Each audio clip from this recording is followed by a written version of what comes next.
From the TFNB Your Bank for Life studio. Now, it's time for the Smoak Show. Presented by Texas Farm Bureau Insurance. We are Texas Farm Bureau Insurance, your insurance provider built by Texans for Texans. And we've been protecting families in our great state since 1952. TFNB, your bank for life, serving Central Texans since 1889. It's time for the Smoak Show on 365 Sports with David Craig and Craig Smoak. Well, Craig's not here today. I'm flying solo today, and that's fine. He is going to get a 3-day weekend. I'm going to next Thursday, Friday, and Monday, the 23rd through I think the 27th, I'm headed to a golf trip up in St. George, Utah. Looking forward to that with some golf buddies, and I'll be out of pocket at the end of next week. But good afternoon. Cheyenne Fott is running the mothership. Rez, I think he's almost done with me. I think that's what it is. But no, actually, she's brilliant at what she does. And Rez, of course, running the mothership too. And Garrett Ross also in the bullpen with what they do, Andrew Valade and Logan Begesti. So Craig is out today. And good afternoon. David Cmoak, 365 Sports. And a lot to get to. Our guests today include Joshua Perry, who works for NBC Sports and does a lot with the Big Ten. Also today, we'll have Matt Fortuna, the Inside Zone. He will join us, I think it's about 4:45. And then, of course, Fridays, we have Zach Barnett, footballscoop.com. So a lot of that to get to. For those of you watching on my Twitter feed, we appreciate it at David Cmoak. And, of course, the YouTube channel, 365 Sports on YouTube. We will watch and see what happens today in the what is called the largest daycare on YouTube, the chat room with 365 Sports. All right, so Texas Tech. Oh, by the way, 50 days from today will be the first full Saturday of college football. Now, there's games before that. I know there are, but the 50 days from today, we'll have our first full Saturday of college football. So Texas Tech, how about this? They have been named Jones Stadium forever, and then it was AT&T Jones Stadium in Lubbock on the campus of Texas Tech. And now they are called their stadium Galaxy Stadium. And look at this deal. 15 years, $75 million naming rights deal, replacing Jones AT&T Stadium as the home of the Red Raiders. It's a flagship Helios AI, artificial intelligence, at HPC, high-performance computing data center that is located in Dickens County, about 70 miles east of Lubbock, Texas. So there you are with that. Also offering NIL opportunities for Tech student athletes as a part of the deal. Jones opened what is now Galaxy Stadium, opened in 1947, named Jones Stadium in honor of former Texas Tech President Clifford B. Jones and his wife, Aubrey. In fact, Jones was the third president ever at Texas Tech in the history of that school. So they have a pretty healthy, as you can tell, 15 years, $75 million deal. They changed in 2006 to Jones AT&T, and then after SBC Communications formally changed its corporate name to AT&T. They'll have their first game there against Abilene Christian coming up. Here is a short little hype video that Tech released from earlier today. To the end zone, touchdown! In West Texas, the horizon never ends. Texas Tech stuns the world. Maybe that's why we've never believed in limits. Every generation has looked farther, dreamed bigger, built higher. Michael Crabtree has done it! Every generation has left its mark. Every era has its story. Every story has a new chapter. The Red Raiders have won the Big 12 championship. This is ours. Welcome to Galaxy Stadium. Hey, how clued in on this I was jogging again today, thanks to QC Kinetics and how they've made me feel. I was jogging today, and I was listening to a station, 105.3 The Fan out of Dallas, and I heard them talk about Jones AT&T Stadium, and I kept like, why are they bringing that up? I didn't, but they had been mentioning Galaxy Stadium, and so there you are with that, as Texas Tech has a new name and new money, and they have added Galaxy Stadium to their repertoire on campus. Now, then you have what TCU is doing. This is not a name change for the stadium, but they are expanding their video board at Amon Carter Stadium. Their video board is going to be 60% larger than what they had. And so there's a picture of my buddy, the AD, 60% larger than what they had with the jumbo TV and video board. All right, ACC, the media days continue. And today let's see, it was, Pittsburgh, Pat Narduzzi, a note on that in a minute. Bill Belichick in North Carolina, we'll have a note on that in a minute. But let's start with SMU and Rhett Lashley. Here is Lashley discussing where SMU right now, after just a short time, remember, they just joined the ACC a couple of years ago, but where he feels like they are, the Mustangs, in the conference and set for the future and success. We're not a blue blood, but we are a new blood. And so when you start thinking of it along those lines, new blood is what we're currently doing. We're present. Blue blood means it's what you've done in the past. And we're not resting on what we've done in the past. We're living on what we're doing now. And I think when you look at it from that standpoint, in the last 3 years, we're a top 10 team. And the reason I can say that is we have the 8th most wins in America in the last 3 years. We have the most wins in the ACC in the last 3 years. We've got the most wins in the state of Texas. We have the most road wins in the state of Texas. So I think when the data starts to tell you, we're 17-2 at home at Ford Stadium. It's the best home record in the ACC. We've yet to lose an ACC game at home.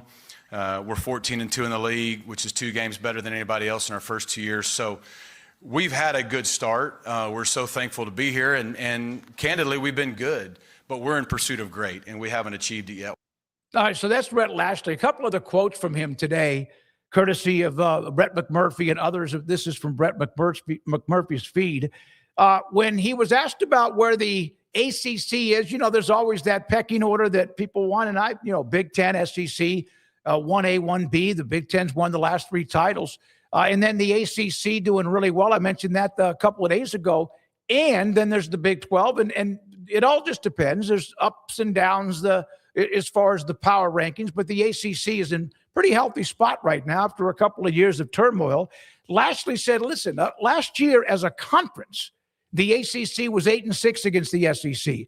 He goes, I ruffled some feathers last year when I said since 1963 that the same 6 teams have won a certain conference. Of course, alluding to the SEC. It held true again last year. So he's talking about, they've had success, but it's 6 of the what is now 16 teams, and that doesn't include what Oklahoma and Texas did prior to that in the Big 8 or the Southwest Conference of the Big 12. So that was Rhett Lashley there. And then he said, and he took a little bit of a shot here, maybe shrapnel for the Sun Belt Conference.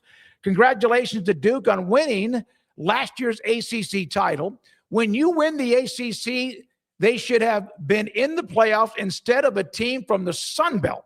Hopefully, that doesn't happen again. And what the ACC hopes is that the tiebreaker rules that they put out, a day or 2 ago, will prevent that from happening. But a little bit of shrapnel for the Sun Belt. They're just sitting over there doing their thing. They got some pretty good teams, but Lashley with his opinions today at ACC Media Days. And then I don't know if I had my favorite, because there's people I know personally. Like I know Matt Rule because of his time at Baylor, and now he's at Nebraska. And before that, of course, he was at Carolina in the NFL. That didn't go well, but I know him. There's a lot of coaches that I know, and I'm not dropping names. Obviously, I have a great relationship with Sonny Dykes and Joey McGuire, Kalani Sitake, Willie Fritz, and others. So, and Lance Leipold might be as close as any of them. We text up back and forth. That's not to drop names by any means, but there are 2 guys that are that I just like their style. And here is one of them. This is head coach Brent Key of Georgia Tech, they had a hell of a team. Obviously, Haynes King's a player that I like because of his upbringing in East Texas with the Longview Lobos. They're at A&M. But I just like the way Brent Key, I love the way his teams play. I kind of like his toughness, and I like the way Georgia Tech football is relevant, and they are in the mix when it comes to the ACC. And here's what he said about coaches who are, like he thinks, complaining or bickering or not happy with the way things are today in college athletics. What else am I going to do? Seriously, I want to object to it. I don't want to do that. You know what I'm saying? I mean, we could walk out here right now and be 3 different rules or a change in something. But we don't. I mean, you have to be adaptable. Right? You have to be able to change. And like people say, oh, kids are different now. Well, so are the adults. We are too. Right? We're the ones that set the example. The same guys that want to complain about a lot of the things in college football need to look themselves in the mirror. They're the ones jumping jobs every 2 years too. Let's be real.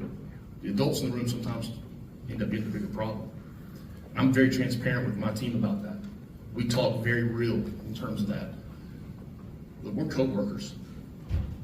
There's no dictatorship at Georgia Tech. I'm the head coach. I'm the leader. Yes. But we have to work together, and they understand that. It's about the players at Georgia Tech. Always has been and always will be as long as I'm the head football coach there.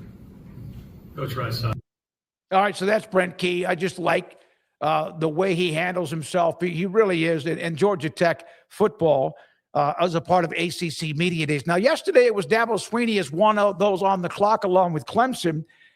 He was asked yesterday, we didn't have time to get to this, but remember back a few months ago when he flat out just targeted Ole Miss for the linebacker that was on the campus of Clemson, and then Pete Golding and Ole Miss, Dabo saying flat out we're texting him. So he ends up transferring to Ole Miss. He was asked yesterday about it. He goes, I'm hopeful that we create a little bit more order for everybody when it comes to those things, talking about the tampering. He goes, I'm still basically waiting to hear from the NCAA. I have not heard from the NCAA. And as we know, the NCAA sometimes when they want to move fast, they can, but it's still like watching a snail move because they get caught up in all sorts of red tape, and they've got plenty of issues on their table right now. But Pete Golding basically just did the middle finger to any of the accusations about tampering. But Dabo, he goes, I haven't heard from the NCAA. So I don't know when that will happen or what their timeline is.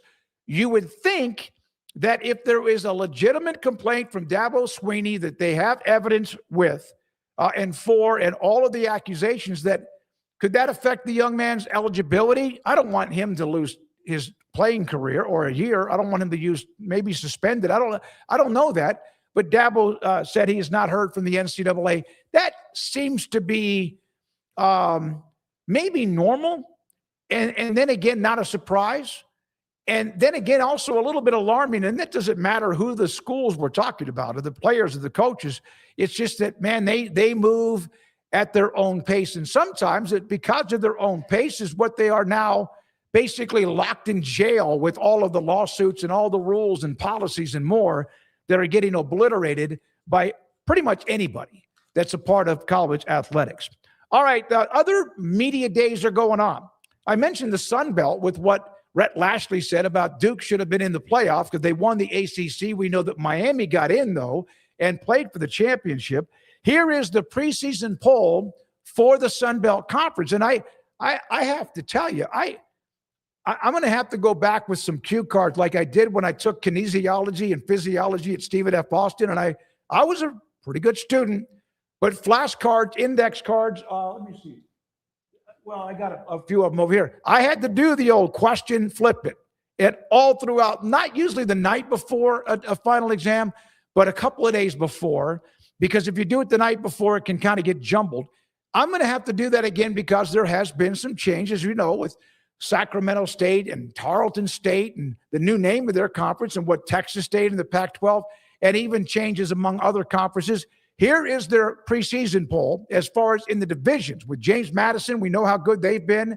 The favorite in the East, Troy, is the favorite in the West Division. So there we are with the Sun Belt preseason poll. And I just like this time of the year because of a lot of what we see. And then there's this one as well. I reached out to the SWAC conference about seeing if their commissioner can jump on this show at some time. Everybody's going through their various media days except the Pac-12. Here is the first ever, and this is kind of like first ever, the first ever black college football poll, the preseason poll, with South Carolina State at the top, Prairie View A&M, 2, and then you have Jackson State. Sometimes when I'm reading some of these schools about who they are now, and then I also think about some of the great names that have come from these great schools, HBCU schools. Then you have Alabama State down to Florida A&M. That's the top 10 for the black college football poll. And again, HBCU Go is the Twitter feed that I found that on. Here's one other note about the SWAC, which historically, how many Pro Football Hall of Famers came out of the SWAC? ESPN and the SWAC have reached a new multi-year agreement, a media rights agreement. It'll include the SWAC championship game being aired on ABC, ESPN, or ESPN2, one of those three networks, while ESPN events and the SWAC have extended the conference's participation in the Cricket MEAC SWAC Challenge Kickoff and Celebration Bowl through the year of 2032. So there we are with some college football media days and much more. Here's a note. The World Cup, Kyle Visser or somebody was joking with me yesterday, Bracket Cat, I don't know, about me doing a daily soccer segment after this Sunday. We'll mention the champion on Monday, but no, this is it. And it's been fun because of some of the fans and traditions and the hundreds of thousands of fans that have come to the United States to watch the various World Cup games, Canada, Mexico, and of course the United States as well. The final is set for Sunday. We have discussed who's going to be in it. Spain is playing Argentina. Spain, of course, with a great defense. They've allowed one goal. Argentina, which has found ways to win at the end of the game. They just have been able to do that. There are, of course, more on the ticket prices in a minute, but that's the final. That's on Sunday afternoon. That is, I think it's like 2 or 3 o'clock on Fox. Meanwhile, the World Cup final, Ian Cameron with this note, it'll be the first final that features 2 Spanish-speaking sides since the inaugural event in 1930, when Uruguay beat Argentina. So it has been, 96 years since that first one, when you had 2 Spanish-speaking countries, and you have that with Argentina and Spain on Sunday. Here's also a note. Yes, I have now become your soccer aficionado. Lionel Messi, who's had a great World Cup, had those 2 assists that were brilliant to beat and move past England. Here is what he's done this year with the 2 columns. There's 2022, 7 games, 7 goals. He's had 8 goals this year. 3 assists in 22, 4 this year. 21 chances created, 26 this year. Big chances, 7 and 8. Successful dribbles, 15 and 24. He's 39 years old, the greatest of all time. I grew up, of course, in the age of Pele, and there have been others along the way. But his numbers for the 26th World Cup, and they have almost been bounced, 2 or 3 different times. But his numbers are better than they were when they won it back in 2022. Spain, again, a team that is hard to do anything against because of how they play their style. And let's say you said you're talking to some buddies. Hey, let's go to, MetLife up in Jersey to watch the championship. Here are the ticket prices for the events coming up. The get-in price, $7,451. That's the current get-in price. The average purchase price is $11,327. This is a massively popular event. We know that. We've seen that. We've watched it. But the numbers and the cost to get into the World Cup final is extraordinary. I don't know if you saw that. There's a map. I think, Cheyenne, there's a map as well. Can we blow that up into the full screen? I want to show you why. You look at the stadium. Look just north of the stadium. There are 2 seats left at $41,445. There's one just to on your screen to the right, $43,000 plus. On the south part of the pitch, $42,000. The prices are astronomical, but there's a look at the seating and what those prices and tickets are going for at this particular time. So there you are with that. Let me get to the chat room. And I have not done what is the Open Championship, and Paxton's blowing up. I sent Paxton. He loves Jordan Spieth. Jordan Spieth's a UT guy. We know that. And Paxton, like, eats and breathes. He had underwear. He's got Longhorn, burnt orange underwear. I haven't seen it. I've been told, but he's a passionate UT fan. Love the young man, Paxton. But I happened to go, but right before I left the studio to come, right before I left my condo to come to the studio, I said, look, I had the Open Championship on, but I really wasn't watching it. It just was there. I saw DeChambeau having a good day and Scheffler playing well. And then I saw Spieth was trying to get to the cut line, which I think is +1. And then I went to his scorecard when I got to the studio. He had 2 double bogeys and a quad. He had a 9 on 18, which is a par 5. He's done. He just can't stay out of having, like, what you call F-up holes. You can't get away from those. Like, he could have a good – he can have a double bogey, but he had a miserable day. He's going to miss the cut. But also the thoughts about the Bryson DeChambeau. So, Paxton, I'm not watching that coverage. So in the chat room, I would like for you to tell me, what is the issue? Hebert, by the way, is leading the Open at 8 under par. He went out and shot a 62. So did Sam Burns, who, of course, has played well this year. Sam Burns shot a 62, I think. Yeah, both of them did. He's up there at 5 under par. Bryson DeChambeau is 7 under. But there's some sort of discussion, and I'm going to go back to the chat room. I'm like doing this live. Let's see what Paxton has told me. If DeChambeau gets the 2-stroke penalty, I wouldn't show up tomorrow. Screw them. Okay, that's stupid. Paxton, that's stupid. I don't know what's going on. I don't know why he would get a 2-stroke penalty. I don't know if he deserved it or if he did something.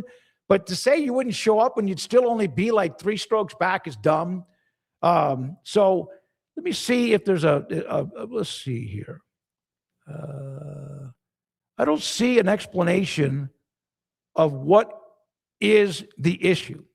So maybe at some point I'll be able to see that, but I don't know. That's like what Notre Dame did. They didn't get in the playoffs, so they said, we're not going to play in the bowl game, which is stupid. Kansas State, I didn't like what they did either. Iowa State, I understood the situation. They were basically a shell of themselves. Notre Dame didn't want to play because they were angry and pissed off and not happy, and they're Notre Dame. K-State and Iowa State had more of a roster issue, coaching change for both schools. But I'm playing in a golf tournament this weekend, Saturday and Sunday. And if I get hit with a penalty, either I call it on myself, I move the ball, or I rake sand in the bunker, or whatever, you eat it. And then you move on. And if it's a penalty, and I'll be able to go home later and I'll try to find a replay of it. But at some point, listen, I think there are, and I know that we love college football content here, but this is all about competition and sports and all that. But if golf has to me, golf has some really wild rules. Wild. I don't know them all. I know the ones that I need to know when I play with the group that I play with, that might have as 3-4 guys, or it might be 20 of us that play in a group on usually Saturday mornings and then a group on Sunday. I say that because I know that there was a time, this has been years ago, I was playing at Holly Tree Country Club with a guy that's a high flight scratch golfer, played in the British Amateur. He's no longer with us, named Reggie Howell. U.S. Amateur. He was unbelievable. Scratch golfer. But he knew the rules as if he had the book ingrained in his brain. So one day I was playing pretty well. And again, my handicap has never been better than like a 2.8 or whatever it is. Right now I'm like at a 5. But I was playing well.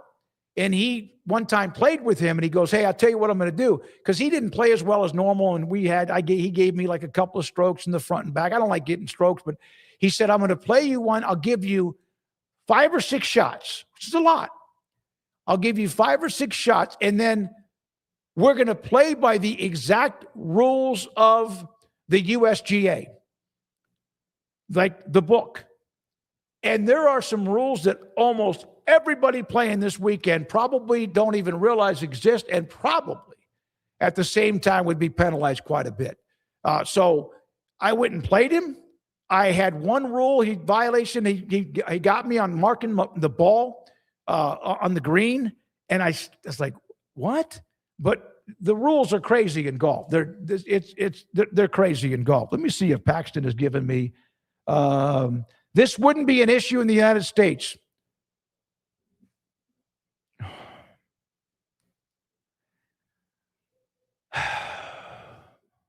Paxton.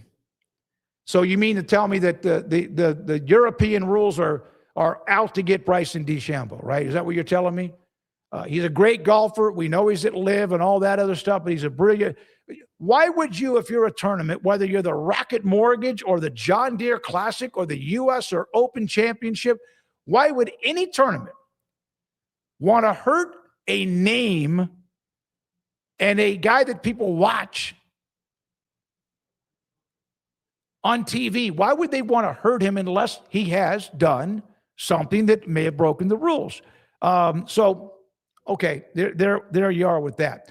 All right, we have Reds and we have Garrett, we have Cheyenne, and also, as I mentioned earlier, Logan Begesi and Andrew Valade today running the mothership.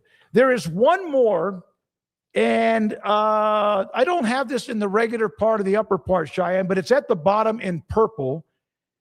It's after the rundown. The comical look at the Northeast with all of the smog and pollution and smoke that apparently is engulfing some of the parts of the country because of whatever, fires, etc. Okay, that's not the fire. This is from Buckeye Dante. Buckeye Dante, so you know he's an Ohio State guy, and that's a dumpster with the Michigan logo on it. He said, just in case you all didn't know what the smoke was in the air, and he shows the dumpster fire with the Michigan logo and the flag right above it. Dante, a Buckeye fan, having a little bit of fun with that. All right, when we come back, Joshua Perry from NBC Sports on the Big Ten and college football in general. He played at Ohio State. Can't wait to talk with him. We will have Matt Fortuna later in the show, Zach Barnett today from footballscoop.com. And according to Brett McMurphy at On3, the top 10 transfer portal additions from everybody within the Big 12. 10 names. There's a couple of maybe oversights, and I'll mention those two. We'll have that at about 4 o'clock today here on 365 Sports. The Smoke Show going solo today. Craig's off until Monday, and this is 365 Sports. Petty Clinic, lowt.com. Dr. Kent Petty can help you become the high-performance man that you want to be, need to be, and used to be. What does all of that mean? How many times when you're watching television now, or maybe even listening to whatever you do, whether it's a podcast or maybe even online streaming, maybe even on the radio, where you hear commercials about ED? It's for men because they start to have issues with performance. That could also be just father time, but it also, and has been proven to be at times, your testosterone level. And if your testosterone level drops, then something else does too. So Dr. Petty, pettycliniclowt.com can help you with that. Also, your energy's not the same. You feel lethargic. Something's missing. And it's not because you haven't felt good. It's not because you haven't slept well. In fact, sleeping habits might also be affected by low T. It's your testosterone level. 1 out of every 3 to 4 men have symptomatic issues of low testosterone, and I hope it's not you, but it might be you. And Dr. Kent Petty, contact him, pettycliniclowt.com. He will set you up with an appointment. He'll take care of the appointment for you to give your blood, so they can look at your T level. And Dr. Petty will get the T level results. And if your T level, testosterone level, if your blood shows that it's lower than it needs to be, he can put you in a program to increase your testosterone level so you can become the high-performance man that you want to be, need to be, and used to be. pettycliniclowt.com. Dream Texas weather calls for Ray Broker, your Lennox premier dealer. Sign up for our year-round comfort plan and keep your home the perfect temperature no matter what the forecast is. Call or visit raybroker.com now. Ray Broker, your air conditioning and heating specialist. Make this the summer event at Allen Samuels in Waco. Get behind the wheel of an iconic new Dodge Charger RT and score $5,000 in savings. First responders and military members get an extra $500 bonus. Allen Samuels Dodge. Come by, let's be friends. Serving Central Texas since 1889, TFNB Your Bank for Life takes pride in being more than a bank.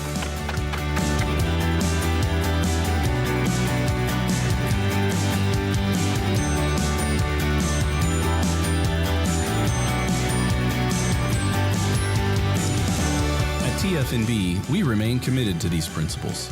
If you value them too, come join us. PFNB, your bank for life.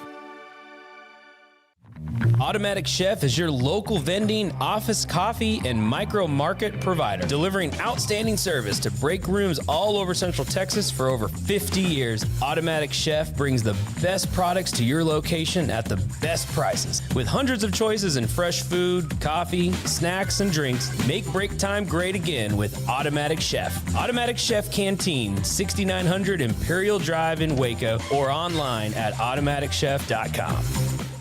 If you need legal advice on medical malpractice or personal injury, 18-wheeler accidents, or criminal, probate, and estate planning and transactional work, including private equity acquisitions, buying and selling businesses, and employment agreements, please contact David Dumas at the David Dumas Law Firm at daviddumaslawfirm.com. This 3 o'clock hour is brought to you by QC Kinetics. Feel better, move better, live better with regenerative medicine using your body's own healing abilities for natural pain relief. No surgery, no drugs, no downtime. With locations in Dallas and Houston at QCkinetics.com. It's time for the Smoak Show on 365 Sports with Craig Smoak and David Smoak. Craig is out again today. He'll be back Monday, and I do appreciate you. We do appreciate your time here on the Smoak Show in 365 Sports. So here is one of the note from the ACC media days. Pittsburgh's Pat Narduzzi. You know that Miami has, of course, Darian Mensah, who was at Duke, who before that was at Tulane. But Pat Narduzzi said that Miami unsuccessfully tried to lure Panthers quarterback Mason Heinzel into transferring a few days before the portal window closed in January. Heinzel took over as Pittsburgh starter 4 games into his freshman year, had 2,400 yards, 16 touchdowns, 8 picks. A 3-star recruit out of Ohio, he went 6-2 as a starter and agreed to stay with Pittsburgh well before the portal opened in January. The portal was open from January 2nd until January 16th. From Narduzzi today, remember we were discussing Dabo Swinney and what he accused Ole Miss and Pete Golding of doing. Miami tried to get Mason Thursday before the portal closed on Friday, and we were able to hang on to him and shut them down. Miami was working, of course, multiple quarterbacks. In fact, they ended up getting Darian Mensah, who's a really good choice to have at quarterback. Narduzzi said he actually called Duke head coach Manny Diaz before it happened and told him that before Mensah transferred from Duke, he called Duke to give them a heads up that Miami had been trying to get their quarterback. So an interesting note with that today from ACC Media Days. Let me see here. Paxton, man. I didn't see the penalty. I'm not watching it because I'm trying to do the show, but I still haven't had anybody tell me actually what is possibly the penalty for Bryson DeChambeau. But to blame it on the fact that they're playing overseas, that they're screwing Bryson DeChambeau is a little bit much to me. That's kind of like, it just seemed like that. I like Bryson DeChambeau. He's fun to watch. He played his ass off today. But there's always this, well, I don't like, it's like what I said, it's Notre Dame. They don't get in the playoffs, so Notre Dame, which won't lose any, they don't need the money in a bowl game. They don't get much anyway, not outside the playoff. So they don't play in the bowl game, which I still think was just so childish. And I like the tradition, the history of Notre Dame football. I just thought that was so childish. And I didn't like the fact when players started to opt out of bowl games, but when Jalen Smith had everything ripped out of his foot, whatever it was, when he played in the bowl game, then players started to go, wait a minute, I'm going to lose my ability to be able to go to the combine and get ready for the draft or whatever. Just one of the newest parts of what's happening with college athletics. But the fact that Notre Dame did not play BYU, I wanted to see that game. Selfishly, I wanted to see that game. And how ironic is they're playing this year? They're going to play each other this year, which I doesn't, no matter what happens, whoever wins that game doesn't mean they would have won the bowl game. It would have been a hell of a game in the bowl game too. So not sure what's going to happen there with Bryson DeChambeau. Let's see here. Let's see. Paxton saying that DeChambeau is threatened not to play tomorrow. Please tell me you're lying. Just please tell me you're lying. Cheyenne and Rez, let me know when we get Joshua Perry from NBC Sports whenever he's available as well. They're reviewing the penalty, Paxton. Okay, then take a deep breath until it's official, whatever. But if he did try to move his lie, that's what it was. That's what usually a lot of the penalties you see. If he tried to improve his lie, and there's video evidence that he tried to improve his lie, whether it was in the thick stuff, in the hay, anywhere, that's a no-no. We've seen even like guys graze the sand on a bunker shot. They'll spray a little bit of sand. You're not supposed to touch the sand. So that will be interesting there. Let me go back to so I mentioned earlier that Galaxy Stadium is now the name of the football stadium instead of Jones AT&T Stadium in Lubbock. That it's now Galaxy Stadium. And some of you say, let's see, are talking about that they're a data center, that they're a data center and that they're artificial intelligence and all that. And you're getting into like whether you like it or not. I know who likes it. Texas Tech getting $75 million over 15 years to have their stadium changed. That's a pretty good deal for them. They have been in the news, have they not? Joshua Perry, NBC Sports, in fact, joins us on 365 Sports. And Joshua, thank you very much for your time. It seems like this has just been the off season, and I'm trying to get away from all of what happened with Swordsby, but we can't hear. But Texas Tech is in the news again. But it's a hell of a deal, 15 years, $75 million. I mean, you take whatever you can get at this point. So it is a heck of a deal for them. Certainly been a unique offseason with all the storylines there. And I know there are some people who are kind of in that frame of mind of the big boys don't want to see Texas Tech thrive and they're trying to shut them out. I think for a general fan, it's good to see teams that can elevate. Like we saw Indiana, and I know people here in the Midwest actually enjoyed that story from last year. So it's not like we don't want to see it. It's just, it's been a unique approach, I think, for Tech kind of being on the cutting edge of aggression when it comes to trying to elevate. Well, and when you have the ability to do that, because others do it, do you think if their name was different and they weren't a part of the so-called company, the country club or whatever, that anyone would still, because we know what UT or Ohio State or Ole Miss or LSU or others are spending, right?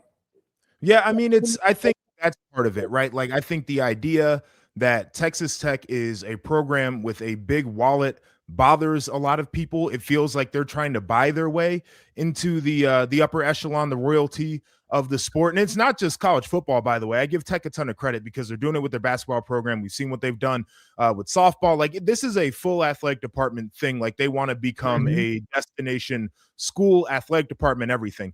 But like I mentioned Indiana, it felt a little bit different. Like, Mark Cuban started popping up kind of toward the end of that run, but he wasn't really throwing in money when Kurt Signetti first got there. It was a bunch of guys that he used the portal, of course, but he brought over from JMU, a bunch of guys that nobody else really wanted. He kind of found Fernando Mendoza, who was a little bit of a diamond in the rough. And so I really genuinely think like it is the idea of we're throwing our wallet on the table and we're embracing this new era where you can do that. And people just aren't used to seeing somebody get that aggressive with their wallet. Unless it's somebody that we're used to seeing win. Well, yeah, I mean, like, but they would say, oh, they've already done it, right? Like, they've been at the top. So, you know, that's a built-in resource. It's a built-in thing. It is odd coming from a team, which, by the way, Tech's had some great years. They've had some really fun years. So I don't think this should be any surprise. They're in a talent-rich state in the first place. And we know if you can get the finances going for some of these Texas schools, like I look at SMU and I'm kind of like, why aren't they a little bit more aggressive? They're in the ACC. That's a conference that's there for the taking. Obviously, Miami's going to be there, but seems like Clemson's trying to find their footing in this new era, right? Like, I think that they have figured out uniquely where a Texas school, we probably could have been more prominent. Maybe if we had a little bit of a bigger trophy case when that mattered more, but we have the same advantages as the UTs of the world, right? So why not lean into it? Yeah, because UT and A&M have a different type of vault. I mean, they really are. Over the years they have, and the bigger schools, and they have an advantage with being a kind of what they get as well from the state of Texas. And Tech has done this. There have been schools in Texas with TCU has made a run with Gary Patterson, and then they got slaughtered by Georgia, but they were in the championship game. Baylor made that run in the early 2010s and almost got in the playoff a couple of different times. It was just different. It's kind of flipped everybody on its head, and yet it is good to have new. I know you're an Ohio State guy. I get it, and they're going to win no matter what. However long, as long as they still have football, they're going to be good. They have all of what you need. But it seems like it's good to have a couple of newbies. Like Oregon used to be a newbie, right? When they started to win, everyone's talking about Phil Knight. How much has the rules today? How much is it to know that you can have Indiana? That's just phenomenal. Tech trying to get there and have maybe a little bit of new to what otherwise is status quo. I think it's a good thing, right? If you're a general fan of the sport, I think you should appreciate this idea that you can't just go into any given year and say that it's the same 4 teams, right? Like it used to be at the beginning of the year, you'd have Alabama, you'd have Ohio State or Michigan, depending on what the era was, and you throw in a handful of other teams, USC back when they were cooking, Texas back when they were cooking. But that was kind of it.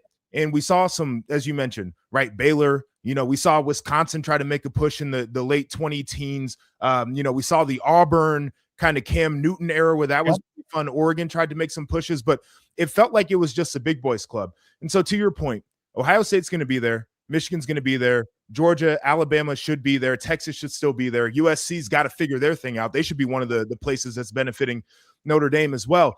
But I like this idea of Indiana kind of embracing this new era, and all of a sudden they become a championship contender. Texas Tech, you mentioned. The one that I think people were excited about until they weren't was Colorado was kind of on that trajectory as well of, they've got more of a marketer than just a traditional head coach. And can they kind of parlay that into, creating a little bit more juice around their program? I think where a lot of folks struggle, like from my standpoint, if I was to put my college football fan cap on, right? Ohio State, I'd love more people to be at the party, right? Like I'd like to see some different contenders at the top to kind of challenge my alma mater. I think it's the folks who have kind of been stuck in that dead zone where they've always been in the middle or they've always been toward the bottom, and they don't have the juice to flip it the way that a Texas Tech can. I think that's the people that are like, nah, I just want the status quo. Yeah, well, we'd like to be able to do it. We have the ability to do, or at least the opportunity based on the rules today, but we can't keep up with that. Your thoughts about Indiana? Because when they were in the playoff the first year, they lost that opening game. They really weren't in that game. And I remember even the night of that game, like, who was it? Notre Dame beat them. Yes, Notre Dame. Notre Dame had the long touchdown run and all. But it was like, because, again, what the hell are they doing in the first place? And then they go back and I don't know how many people believed in them. And then they're 16-0 against so many damn good teams and names and others. I mean, as a Big Ten guy, you played there. How hard was that for some of them to see it? Ohio State, Michigan, Penn State. But how unbelievable do you think that job really was by Cignetti? Well, I've joked around, and I'm half joking and half serious. Like one championship at Indiana is worth 10 at some of the big boys in my mind. That was the losingest program in college football up until halfway through the previous season. So to me, he might be the greatest coach that's ever put a whistle around his neck. Like time will tell, and they've got to be able to sustain. But kind of to what you mentioned, you look at that first year, they opened a lot of eyes, they surprised a lot of people, but folks didn't believe that it was real. Then you get to this last year where they're undefeated champs, and now you're looking at a 2-year span where their only losses are to Ohio State, the first year with Cignetti, and Notre Dame in the college football playoff. Outside of that, I mean, they've gone toe-to-toe with Oregon and beat them twice in the same season. We watched what they did to Ohio State in a Big Ten championship game. Absolutely just smothered them in that game. We saw what they did to Alabama. They dismantled Alabama. That was an embarrassing performance for the Crimson Tide, and it was because of what Indiana did to them. And I look at Sig and the way that he's retooled. You brought in Josh Hoover, who people down in Texas know. He's a very good quarterback. I think he'll continue to develop. They brought in Marsh from Michigan State, who's a very good wide receiver. They're trying to figure out how to reload a little bit on defense, but they still got a couple veterans from that team last year. I'm looking at them, and I think that they're here to stay. Now, what does that mean for this year? I don't know. How do you feel about 10 wins? Because I think that's probable for them with the schedule that they have. It probably puts them back in the playoff once again. But he's a hell of a ball coach. He knows how to motivate. He knows how to develop. He knows how to game plan. And I think he knows how to build programs as well. And that's what he's doing at Indiana. I saw today they got Monsoon Sales, a wide receiver from Indianapolis. Number one, I mean, the number one, or again, the number one rated wide receiver. And everybody who was a major player in that, and he committed to Cignetti today. That's a big deal for them. That's the best, highest, I think, recruit they've ever had before. So I saw one of the graphics, guy was getting courted by Texas, obviously Ohio State, which it seems like they've had every number one wide receiver for years. He was getting courted by Alabama. And of course he's in state, and it's cool to go to Indiana now, but that's the juice. And it's interesting you brought that up, because I was talking to a couple of coaches over the summer, and they were telling me that one of the things that is different is it's that everybody's competing obviously at the top for the top recruits, but you're competing against different guys, right? Like now you've got to have a pitch against Indiana, against Cignetti. You never really had to think about that before. And so it's a new challenge on the recruiting trail too, understanding that you've got a different player and you've got to figure out, how is he winning guys over? What is his recruiting pitch? And how do you combat that when you get guys on campus? And it's new for a lot of people to figure out how to attack the Indiana thing. All right. So the Big Ten with 3 straight national titles, Joshua, the SEC ran the sport for a long time. The numbers show it, and they could pound away at, hey, we've won 13 of 50, whatever the national titles were. Clemson was in the mix. Ohio State obviously did their thing. Michigan, the year before the last one with Ryan Day. Why? Why is that? Is it because someone like Indiana has gotten better, so all boats, rise in the water, or are they just finally they got tired of not being able to why what happened? So I think there are a couple of factors, right? And this is all kind of my theories. I can't say that I've studied it scientifically, but with NIL, we'll start there. You got to look at some of the financial bases and population bases that are in the Midwest compared to some of the schools down south. You've got Chicago, which is a hub in the Midwest where a lot of Big Ten grads are, and a lot of their graduates make a lot of money in that city. You've also got the West Coast, LA thing, and Seattle. There's a lot of tech money over there. You've got the East Coast, New York connection, and then Columbus is like the next little hub, kind of like Austin, Texas, in a lot of ways, like a big city that's a college town. And so I think that's part of it, where the financial bases are strong for a lot of these schools and their alumni. Then I think when it comes to coaching, the philosophy in the SEC, and Urban brought this to Ohio State, and it worked in that era. I don't know if it worked in this era.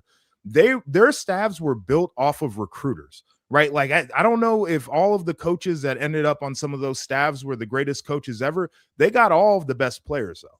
And when it comes down to it, having the guys matters. Well, now talent's a little bit flatter, where you have transfer portal and you can't necessarily develop guys for years. I think the Big Ten naturally has always had really good coaches, developmental coaches, in-game coaches. And I'm talking about the Brett Bielemas of the world. I'm talking about the Kirk Ferentzes of the world. Pat Fitzgerald's back in the Big Ten at Michigan State. Those guys always figured out how to do a little bit more with less. And I just think that was a kind of a thing that the Big Ten had a lot of pride in. And I think the SEC is still learning to catch up on that, because they were always used to just going in there with so much more talent than everybody else. So I think when you combine the idea of NIL funds that people are able to round up, we got a guy that we need to get out of the portal, we're going to do it. We need some more resources for the program. We're going to go get the money. That's important. And then this tradition of coaching and developing, and how good and maybe underrated some of the coaches in the conference have always been compared to more of the recruiting focused coaching staffs down south. I think those two factors are big. Is there anybody in the Big Ten, and I want to move to a different conference, is there anybody in the Big Ten that could be the next one that moves up a level? We'll see what Penn State does with Matt Campbell, but is it Illinois and Brett Bielema? Who is that might be the next, or USC actually reaches what everyone expects them to be able to do with Lincoln Riley. Well, I think Lincoln Riley is kind of, the timer's running out on him. And they've got a really good roster coming back. So this will be a big year for them. I love Brett Bielema. I've got a lot of respect for him. I think pound for pound, he's one of the best coaches in the country. And then I mentioned Pat Fitzgerald. I'm curious to see how he adapts to the new age. But people forget a decade ago, Michigan State was a college football playoff team. And they've got Matt Ishbia and they've got Dan Gilbert and all the big money people that they would need to compete in this era. And then Penn State was always kind of scratching. They were always right there and couldn't get over the hump with James Franklin. And you bring in Matt Campbell, who once again, people really respect in the business as just a great ball coach. I'm curious to see if they can get over the top with him at the helm. Yeah, it's going to be interesting. Overall college football, you played the game. You were a part of this, like I said, Ohio State, part of the Big Ten, all that history and tradition. When you watch and see college athletics right now struggling with what you can and cannot do, or the NCAA has no power. Joshua, I use this example, if you don't mind me using this example. To me, back in the day, even when you were playing, and of course I'm much older, but if the NCAA sent you a letter or called, you gulped. It's like the IRS. Oh, excuse me. This is from the IRS. You probably didn't sleep the next night or whatever.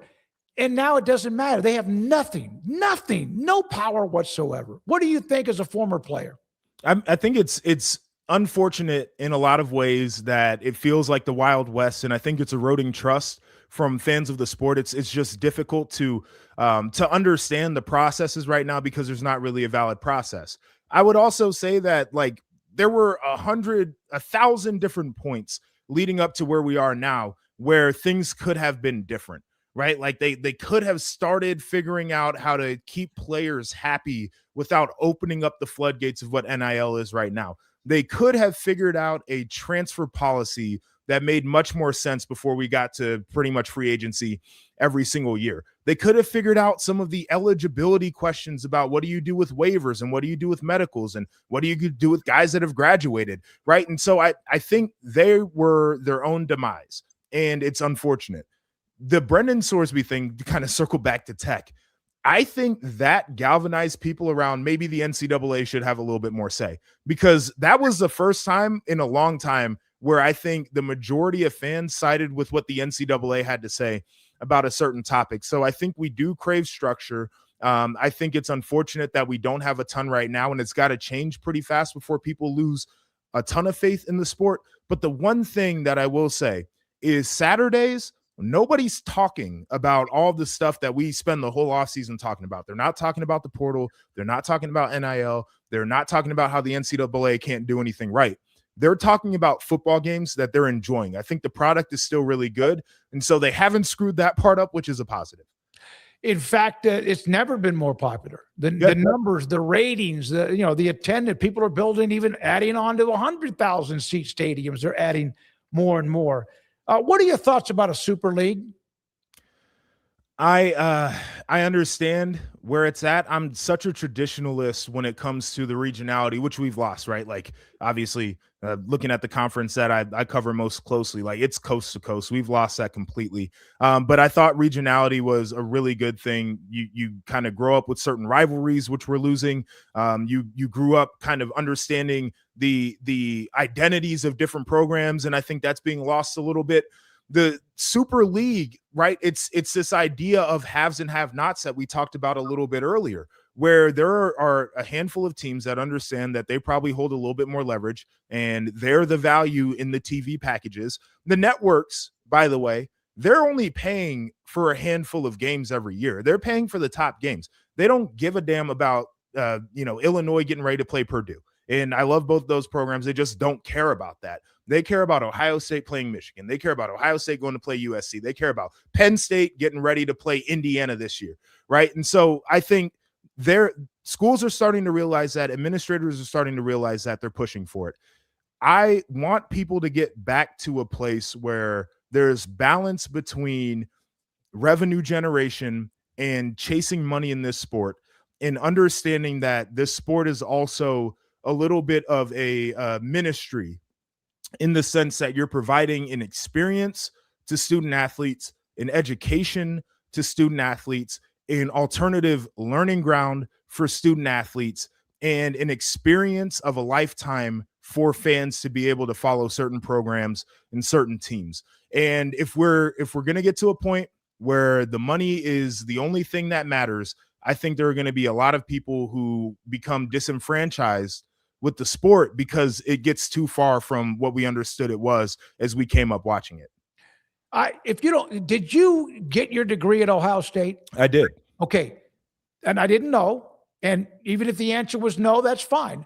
What did that mean to you? Because sometimes it does seem like that is not even like on the radar because everyone's worried about whatever else. It meant the world to me. It was one of one of my only goals really going in. Like, I want to become a great player. That's fine. Somebody was paying for me to get a great education and set myself up for a career for however many years after I was done playing the game. And the reality is, for all of these student athletes, at some point, their professional career is going to come to an end. They're all professionals when they go into college at this point. But whether they make it to the NFL or the NBA or whatever their professional league is, at some point it stops. And then you've got to pivot and figure out what you're going to do. And I was fortunate to have a degree to be able to go into meetings with. Before I got into media, I was in the business world here in Columbus, Ohio. It was a great asset for me to actually have that degree and not have to go back to school. There's a network that is built in with that as well. And I think it's become so transactional. People, the collegiate athletes have forgot about this opportunity that your classmates are people that you may work with one day when you get out into the real world. Your professors are people who write you recommendations when you get out in the real world. And so it's the old school perspective of, yes, I was trying to go out there and be the best linebacker I could be. But there was also this other side of it where it's like, okay, I'm here for 4 years to get a degree. I'm going to have to use that someday. And how do I maximize that experience? It is being lost, and it's really unfortunate. A lot of guys who aren't graduating because they go to so many different schools, and I hate to see that.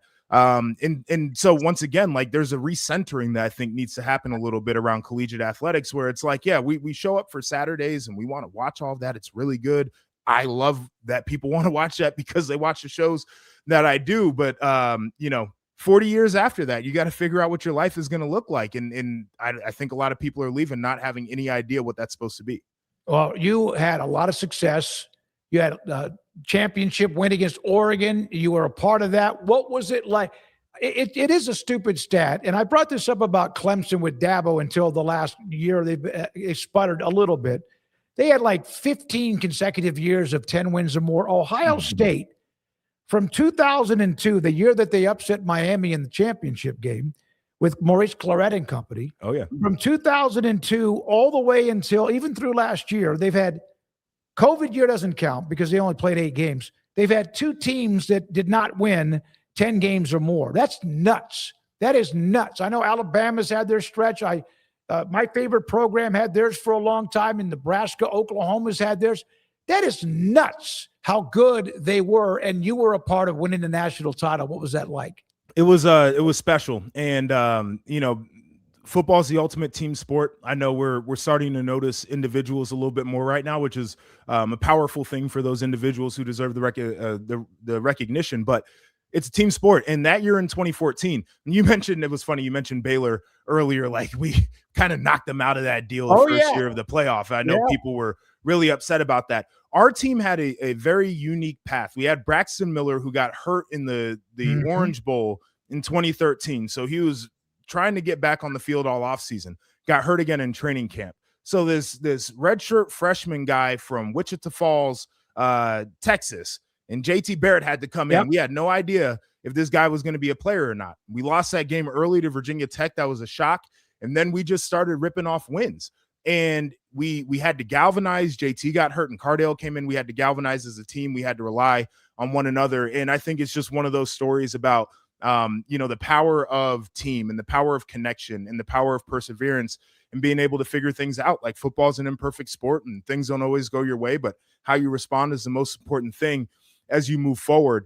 And I look at Ohio State, and there are a lot of other programs that have the heritage that Ohio State does, but it's truly a special place because you get to look at certain eras and you see the successes and you see the sustained success. And I take a lot of pride and being able to say that I was a part of some of those teams that were on that ridiculous run where, you know, they took it right from Tress to Urban and now to Ryan Day, who's done a hell of a job with the program, and just being a little bit of a footnote in the history of a program with such legacy to me is a very special thing.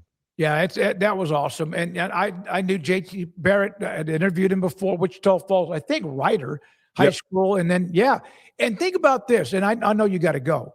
Cardell Jones comes in, but has a chance to play where the committee has a chance to see them win with him, which Florida State with Jordan Travis goes out and they won, but it didn't look good enough. It was like a beauty pageant where Ohio State, you guys beat the living, shit out of Wisconsin 59-0. So the committee couldn't say, well, they're not as good without their starting quarterback. I mean, it was wild. Like you can't go into a game and say that you want to beat somebody that bad. Like you just never know how it's going to go. But everything for us went right that night. Our defense, and I played with a lot of great players on that defense. Joey Bosa played right in front of me, and Raekwon McMillan, who was an NFL player, and we had Eli Apple, who's a first-round pick, and Von Bell, who's he played in the NFL for a long time. He's coaching at Colorado with Prime right now. We had a ton of great players, and we went in before the game, and we're like, we got to do everything we can so we can keep getting the ball back for the offense to have some chances at it. And so our performance, not to pat myself on the back, but it was one of the great performances that we had as a squad. And then, Ezekiel Elliott, right? Like he was ripping off runs. I think in that game, he might have averaged like 12 yards a carry. It was insane. And Devin Smith was just taking the top off of the defense. And Cardale's biggest trait is that the guy has an absolute cannon. He throws missiles, and he was just throwing that ball all over the field. I looked up at the scoreboard at the end of the game, and you got the confetti falling on Lucas Oil, and they're bringing out the stanchions so we can do the whole thing at the podium and hand out trophies. I was in disbelief. I just that level of performance and in the pressure to continue on that path. When I was at Ohio State, we lost 4 games in 4 years. We lost Michigan State twice, mentioned the Orange Bowl, and we lost Virginia Tech in the championship year. And we won 1 championship winning 50 games, right? So that's how razor thin the margins were. And that victory against Wisconsin was like the most consequential game that we played there because it gave us the opportunity to make it to the 14 playoff. Joshua, thank you very much. Appreciate it. Always like to have you on the show, NBC Sports, and congratulations on the career, the degree, and also what you're doing professionally now in broadcasting. Have a great weekend. I appreciate you. Always have a lot of fun on the show. You too. Joshua Perry with us from NBC Sports on many things from the Big Ten, but really like a lot of things outside of that. But he played at Ohio State, was a part of the national championship team. And think about the analogy similarities. 2014 Ohio State, they lose 2 quarterbacks. Cardell Jones comes in. He was fantastic. They beat the living, like they took the W out of Wisconsin, 59-0 in the Big Ten championship game. If they win that game 20-16, maybe it is TCU or it's Baylor who get in, but they don't. But then they go validated by winning the championship. And then Florida State had that fantastic team with Jordan Travis, the leader. He has the horrific leg injury. Then the offense is not the same. Had they followed that up with winning the game 39-3 or whatever, maybe then they are still a part of the playoff. But the committee said, nope, you're not the same team. And I'm not so sure that I still like that just stinks. I know you're trying to get the 4 best teams. I know an injury could keep a team from being who they were for 12 or 13 games during the season. I just, man. And, Florida State's a dog. I mean, that's a program that's won national title. So it's not like, oh, they don't look right. They're not supposed to be here. And the Jordan Travis injury, and they got smoked in the bowl game, but that by then, I'm sorry, I don't like it when we don't have anything to play for. They got killed in the bowl game by, I think, what was it, Georgia? But Ohio State fought through that and actually dominated more with their 3rd-string quarterback in Cardell Jones. Okay, when we come back, Brett McMurphy, and on 3, they had their 10 best transfer portal additions in the conference. And there's a couple of names that, to me, are missing. But let's see what you think as we'll go over all 10, who they are, what programs they play for. Doesn't mean Brett's right, but it's a good talking point. And we'll discuss each of the players and a couple of the ones, like I said, that are off the list that shouldn't be. But then you got to replace them. Well, who's going to come off? So let's do that in the next segment. This is 365 Sports. Alan Samuels, Dodge, Chrysler, Jeep, Ram, Fiat, Loop 340 and east of 84 in Waco, and Ted Teague, the general manager and CEO, does such a great job. I bought in 2020 a pre-owned 2017 Ford Explorer. That's not part of the brand that they have. Alan Samuels, Dodge, Chrysler, Jeep, Ram, Fiat. It's a Ford Explorer, but it's a pre-owned car, and their pre-owned cars are just fantastic. And I have had it ever since, and I appreciated having that opportunity. I was like going there to get a new car, probably get an SUV. I wasn't going to get a sedan, a four-door sedan. I've driven a Camry and among other cars over time. And I was like, man, that's a good-looking front grille. Went in there. I remember AJ went through all of it with me. And also I saw that car was at a price, literally, it seriously was, I don't want to say a steal, but he kind of showed me, because I've known him a little bit. He goes, hey, it's been fantastic. But they also have Jeep, Cherokee, Grand Cherokee, Jeep Wagoneer, every Ram truck you could imagine, which is honored year after year after year for all the things that they have available. So if you're looking for a small SUV, or if you're looking for a pre-owned car, then they have that available for you. Also, 2022 Ram 1500 Limited 4x4 Eco Diesel, rated at 21 miles per gallon, 29 on the highway. They have that available right now for $37,000. Go by. They have people waiting for you. They want to help you. Yes, they want to sell a car. They're in business too. And if you want to buy one, if you need a new one, go to Alan Samuels, Dodge, Chrysler, Jeep, Ram, Fiat, Loop 340 and east of 84 in Waco. It's in the major leagues for 24 years. And let me tell you, I can feel it in my joints. Shoulders, elbows, and knees. Trust me, pain doesn't retire when you do. I tried everything to get rid of the pain. Nothing worked until QC Kinetics. Baseball legend Roger Clemens and other patients are getting lasting relief with QC Kinetics regenerative treatments. No surgery. I trust QC Kinetics. You should too. Let's commit to getting rid of all the pain. Schedule your free consultation today. QC Kinetics. Better starts here. With over 25 years of excellence in IT, Carrion Solutions is your trusted technology partner. From managed IT services to cutting-edge cybersecurity, our expert team delivers tailored solutions that drive success. Our portfolio includes products such as Veeam, Bitdefender, Microsoft, Cisco, and Fortinet. Call David Carrion and his team of experts. Call 888-522-2221 or visit us at carrionsolutions.com. Established in 2007 and independently owned, Alliance Bank Central Texas is committed to helping families and businesses meet their financial goals. From their tellers to their board of directors, they know the importance of superior service and competitive products. Customers have confidence knowing that their financial needs are in good hands. It's your bank, Alliance Bank Central Texas, with 2 Waco locations, 4721 Bosque Boulevard and 191 Archway Drive on Highway 84, and at alliancebanktexas.com. Member FDIC and equal housing lender. Hello, I'm Camille Johnson with Camille Johnson Realtors. We specialize in selling residential real estate agent all across our community, and we love serving all types of families. We have been in business at Camille Johnson Realtors for almost 9 years, and I have been a residential real estate agent for almost 40 years. And we love our partnership with 365. So thank you for partnering with me, and thank you so much to all of my clients who have made our company a success. Celebrate American value and American quality during the Red, White, and Blue sales event at Richard Car. You want a Richard Car GMC? Get your Sierra now and save $13,000 or more on every truck in stock with trade-in. Save $14,000 on a 2026 GMC Sierra SLE Crew Cab. Or save $13,500 on a 2026 GMC Sierra Pro, now under $29,000. Drive American quality and get American savings during the Red, White, and Blue sales event at Richard Car. Richard Car, they have the truck for you. Mark Marco's only uses premium toppings, which means your pizza isn't just flavorful, it's mushroom-full, or sausage-full, or pepperoni-full. And you can get unlimited medium one-topping pizzas from the place named America's favorite pizza chain starting at $8.99 every day, only at Marco's.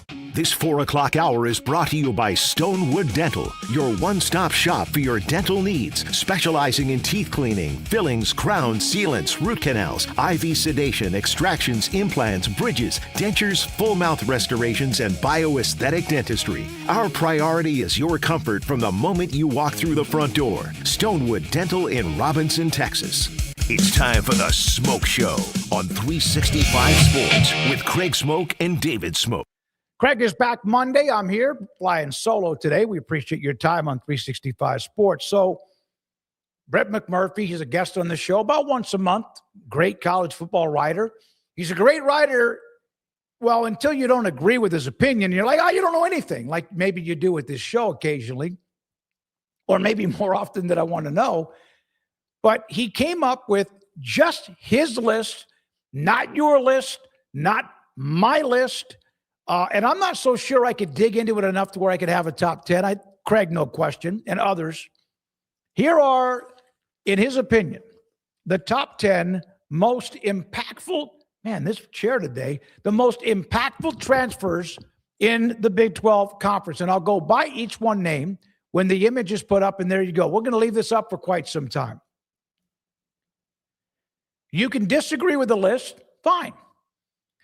If you don't think somebody's should be ranked as high as they are, fine. If you think somebody's too low, fine. If you think somebody's missing from the list, we have one rule. It's an easy rule. Listen to me if you're in the chat, or if you want to email me, or on Twitter. Let's just say, okay, you don't think Moore, the 7th wide receiver from Colorado, you don't think that he should be on the list because you think your favorite team's wide receiver transfer or somebody you know or just somebody you know is pretty good should be on the list. You got to tell me who comes off the list. I'm just using that as an example. So here we go. Oklahoma State quarterback Drew Mestamaker. This is Brett McMurphy saying that he is the number one impactful transfer in the Big 12. Obviously, we know what he did at North Texas, 4,400 yards. 34 touchdowns. The Mean Green led the country in scoring 45 points per game. He ranked as the 7th overall transfer and the number 2 quarterback behind Sam Leavitt. Well, and maybe somebody else that was supposed to be a part of the Big 12. So Drew Mestamaker is number 1. And I'll tell you what I'll do because I like to interact sometimes with most of you. I have the chat room off to the side. It's on my laptop here in front of me. If you have a comment you want to make about one of the players or whatever, tag my name, and then we'll go back and look at what you had to say. Number 2, Texas Tech, man, with what they've done with the portal and also with recruiting. But Mateen Ibiroba, who is a phenomenal player, was at Wake Forest last year. He ranks as the nation's top defensive lineman transfer, number 14 overall. In 2 years at Wake Forest, Ibiroba had 17 and a half tackles behind the line of scrimmage and also 9 sacks. So, yeah, they lost some guys to the NFL, but we also know they had some returning from last year's team that was so good, but also incoming transfers. In fact, a couple of them, as you see. 2 schools, Oklahoma State and Tech, the top 4 players, 2 of them for each school. Oklahoma State running back Caleb Hawkins, he was at North Texas. Phenomenal player. Saw him play a couple of different times. Averaged 110 yards per game rushing. Also had 25 rushing touchdowns and ranked 4th nationally with all-purpose yards, not just rushing, but receiving at 139 yards per game. Brett has him as the number 3 most impactful transfer in the Big 12. At number 4, Austin Romaine. He just a phenomenal player. He from Kansas State. So you took somebody from with your own conference. The last 3 years, everyone in the Big 12, if they watch Kansas State, if you like K-State or you saw them, play against your team, 100 and what is it? Career touch, 17 and a half tackles for losses, 3.5 sacks, 3 caused fumbles, and as one of the top 20 transfer portal rankings when the portal opened back in early January. See what he said on this one. Yeah, all right. Arizona State wide receiver Omarion Miller from Colorado to Arizona State. Miller averaged 18 yards per catch last year, 800 yards, 8 touchdowns, 75 yards per game receiving. He's at number 5, the third best player as far as average yards per game receiving in the Big 12. He's a Texas kid too. Omarion Miller at number 5. Reed Harris, back-to-back with Arizona State, back-to-back wide receivers. Boston College wide receiver Reed Harris gives them a tandem for Cutter Boley, the quarterback. He averaged just over 17 yards per game, 17 yards per catch, and he also scored 5 touchdowns. So they have the number 5 and 6, according to Brett McMurphy, most impactful transfers in the Big 12, both of them wide receivers from Colorado and also from Boston College. At number 7, Colorado lost wide receivers. They gained a wide receiver. DeAndre Moore, last year, second leading receiver for UT. We know UT stacked up the receiving core. 39 catches, 7 touchdowns. 8th best wide receiver in the portal, according to On3, and he goes from UT to Colorado. Wendell Gregory, Oklahoma State. Wendell Gregory, Kansas State defensive end from Oklahoma State. He was named the league's defensive freshman of the year. It's a big pickup for Kansas State. 27 tackles, 12 of them from behind the line of scrimmage and 4 sacks. Freshman of the year in the Big 12 defensively. He's at number 8. Wyatt Young, another 3 players on this list, Oklahoma State, all of them when Eric Morris took the job, you had an idea who is coming with it, right? With Mestamaker, the quarterback, Hawkins, of course, the running back, and then Wyatt Young, the explosive wide receiver. 10 receiving touchdowns, 18 yards per game. I keep saying that. Damn it. 18 yards per catch. And the leading yards per catch in the conference, the American Conference, and averaged nearly 90 yards receiving per game. He is at number 9 on Brett McMurphy's list from North Texas to Oklahoma State. Number 10, former Florida quarterback DJ Lagway. Lagway, we know, has been hit and miss. We had him on this show back when he was able to visit with me back in February. 24 interceptions. There's the problem. Secondly, he also never seemed to be like week to week healthy. And there's still like question marks. I did talk to a couple of coaches, and I haven't talked to him in a while about DJ. One of the coaches at Baylor, and I know you could say, well, that's what he should say, telling me that DJ Lagway is who they think he is, as far as not with some of the production or lack of it or the interceptions or whatever, but who they think he is and who he is supposed to be coming out of Willis High School on his way to play at the University of Florida.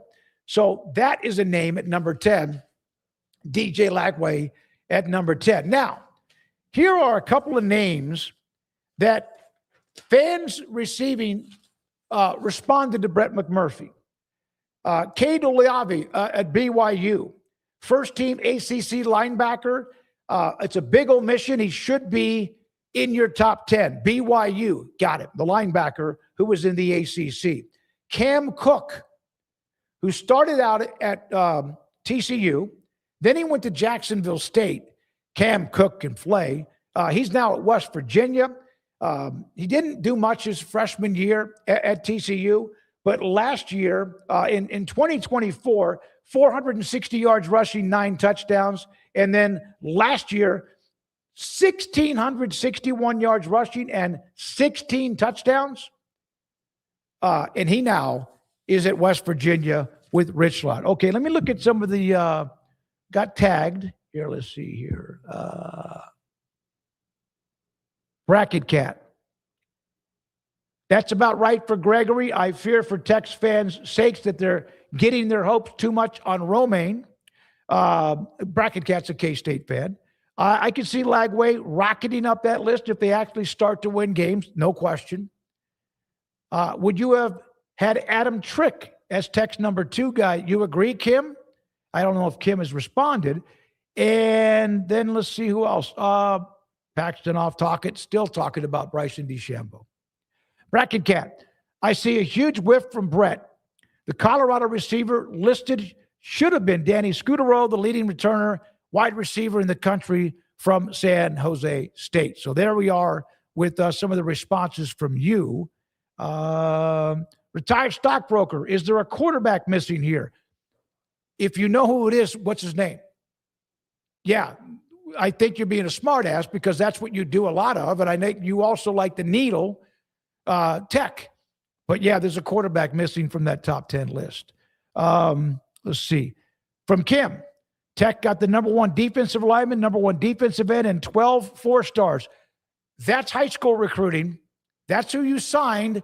This is the transfer portal. I know what you're saying, but this is all about the transfer portal in Texas Tech and Oklahoma State, Arizona State. All of them had at least 2 names on that particular list.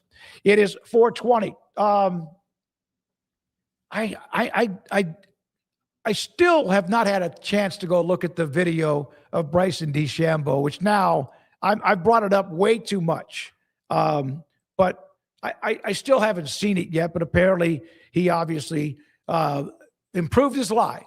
And so I'm going to try to do that during one of the breaks. Cheyenne is running the mothership. Rez is running the mothership. Oh, we have one more image, Rez, in Cheyenne. It's the one. Here are the numbers of transfers of each program inside the SEC. Teams with the transfer additions, all 16 teams. Look at how many now. Look at that. Arkansas coaching change, Auburn coaching change, LSU coaching change, Ole Miss coaching change. I mean, look at the numbers. Florida coaching change. Look at the numbers of people. Georgia 15 and Tech, those 2 programs are pretty damn healthy. OU's pretty healthy. Alabama, Kalen DeBoer. A&M pretty healthy. But even then, 15 all the way up to 48 transfers with Arkansas. And that's how many each of those teams in the SEC, the number of transfer additions to their roster in 2026. When we come back, Zach Barnett, footballscoop.com. We go straight to the break in just a moment, but I need to tell you about Home Place Interiors, offering everything you need to dress up wherever you live. I'm not talking about clothing. I'm talking about rugs. I'm talking about custom window treatments, one-of-a-kind area rugs.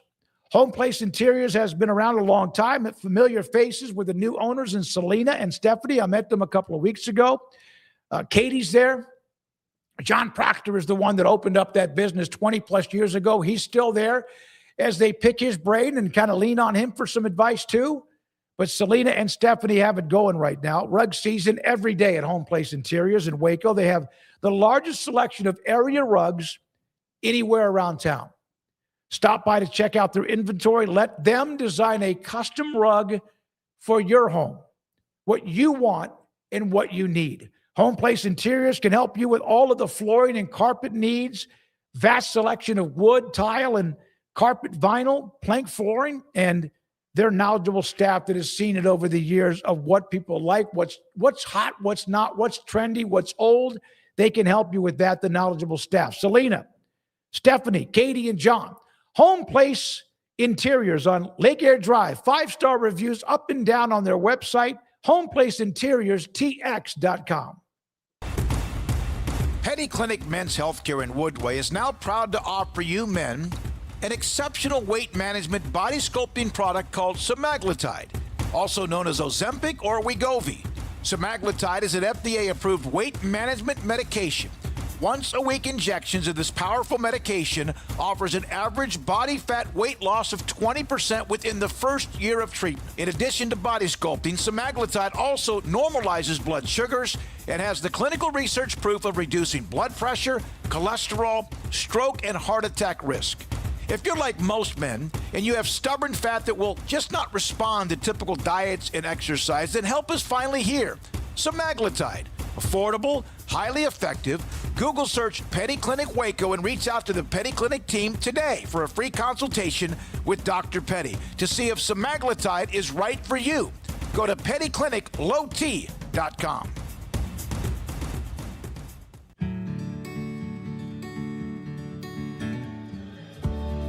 Whatever it is you wrangle, whatever seeds you sow, no matter what you nurture or what you choose to grow, at Texas Farm Bureau Insurance, we're proud to protect all Texans. When you play hard, sometimes you fall hard. Sports injuries require special treatment. At Southwest Sports Medicine and Orthopedics, our team of expert doctors provides athletes and active adults with comprehensive sports medicine care, diagnostics. Whether you're in high school, college, or beyond, we'll help you get back on the field. Call on the team physicians for Baylor Athletics. Call Southwest Sports Medicine and Orthopedics. I pitched in the major leagues for 24 years, and let me tell you, I can feel it in my joints. Shoulders, elbows, and knees. Trust me, pain doesn't retire when you do. I tried everything to get rid of the pain. Nothing worked until QC Kinetics. Baseball legend Roger Clemens and other patients are getting lasting relief with QC Kinetics regenerative treatments. No surgery. I trust QC Kinetics. You should too. Let's commit to getting rid of all the pain. Schedule your free consultation today. QC Kinetics. Better starts here. At Tarleton State University, we believe your education should fit your journey. Whether you're starting college or advancing your career, Tarleton State opens the door to what's next. A student-focused education is never far away. Don't change your life to earn a degree. Earn a degree to change your life. Because wherever life takes you, Tarleton State goes with you. Become a Texan today. Visit tarleton.edu. From the TFNB Your Bank for Life studio, now it's time for the Smoke Show. Presented by Texas Farm Bureau Insurance. We are Texas Farm Bureau Insurance, your insurance provider built by Texans for Texans, and we've been protecting families in our great state since 1952. TFNB, your bank for life, serving Central Texans since 1889. It's time for the Smoke Show on 365 Sports with David Craig and Craig Smoak. Hello, David Craig in studio, 365 Sports, the Smoke Show. Craig, as I have mentioned, is out until Monday. He'll be back enjoying a 3-day weekend. Zach Barnett, footballscoop.com, joins us on 365 Sports. Zach, I said this back, I guess, the first day of the ACC media days, and it's great to have these things. The Big 12, of course, we were right up the road, but it's good content. It's fodder. It's kind of neat to be able to talk to a lot of different people. But I thought Jim Phillips, and not everybody has agreed with me, but I thought Jim Phillips looked confident and in control when he met with the media earlier in the week of all that's going on with the Big 12. I mean, all that's going on with the ACC. Yeah, I thought the quote that he said that really broke through was when somebody asked him about the SEC's threat of self-governance. And he said, to me, self-governance is no governance. And now here we are, and there's been a report out today that the SEC is committed to going it alone if this bill doesn't pass. And D-Day for that should be late this month, early next month. So we should know something sooner than later. And obviously, by his comments, the ACC is not going to follow suit. So I know the SEC has talked about maybe head fake toward going it alone and making themselves a fully on professional league where it's the NBA, the NFL, and the SEC. They only play each other. But I guess the ACC is prepared to call that bluff, if we want to put it that way. So the SEC would be their own national championship. That's what I mean. You have people that have the ability to make such a thing happen. I'm talking university presidents, people like that said that. I mean, that's where they're prepared to go. And on the surface level, I can't say that I blame them.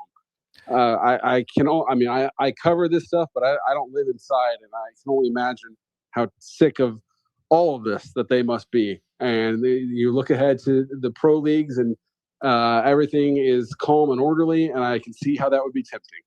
I get it, but I don't know if I would recognize some 16-team league. I know that the NFL used to be like 12, or what, maybe even played 12 games. But so if the SEC was to go on its own, I can't imagine they would do that without the Big Ten. But again, they're fighting a little bit and arguing back and forth with the Big Ten that no matter the names that are in that conference, that they would play and have their playoff. And let's say the winner is Georgia, and they might win the national title. If there was a larger playoff, that would be considered a national champion. Right, and especially now when we've gone 3 years in a row without the SEC winning the national championship, and not only that, we've gone 3 years in a row without the SEC playing for the national championship. And the SEC would counter with their own talking points. But the forest for the trees argument here is that college sports is worse off without it. Should be a national enterprise. And I think I don't know that this is actually going to happen, but I sincerely hope that it does not. Yeah. I want the NCAA tournament to remain what it is. I want college football to remain what it is. I don't want to see any sort of full-on break-off happen. No, neither do I. And I honestly, again, you said it will never. I just don't see how that could be recognized as a national champion with right now. I mean, there was a time, if you look back at the history of championships, winners in football, there's the AP, and then remember there was the UPI, which became the coaches poll. And then now, of course, then it went to the BCS, and then it's now the college football playoff. So there's some schools that had maybe the New York Times or Sagarin or whatever it was attached to themselves, but those were more ratings, et cetera. So that would just suck. Just the overall, listen, college football is going to survive. It's more popular now than ever before, but that would just suck if not only they tried to do that on their own, but also they weren't included in what was the national championship because they're really good at what they do. Oh, and also the SEC coaches whine about having to play 8 games. Yeah. And then now we're going to 9, and I'm sure they're all going to hate that. And then can you imagine going to 10, 11, 12? Oh my gosh, the coaches would not be in favor of that whatsoever. But if you're one of those that harkens back for maybe the BCS days or the pre-BCS days, maybe the roundabout way is everyone going their own way, playing their own conference season, crowning their own champion. You give that enough time, and people will remember, hey, there's some money in if our champion plays your champion, and maybe 10 years from now in a roundabout way, we have a system that makes sense again. Who knows? Yeah. In the chat room, and we have fans from all over the country, different conferences, but obviously heavy Big 12. All of them are like, bye, see ya.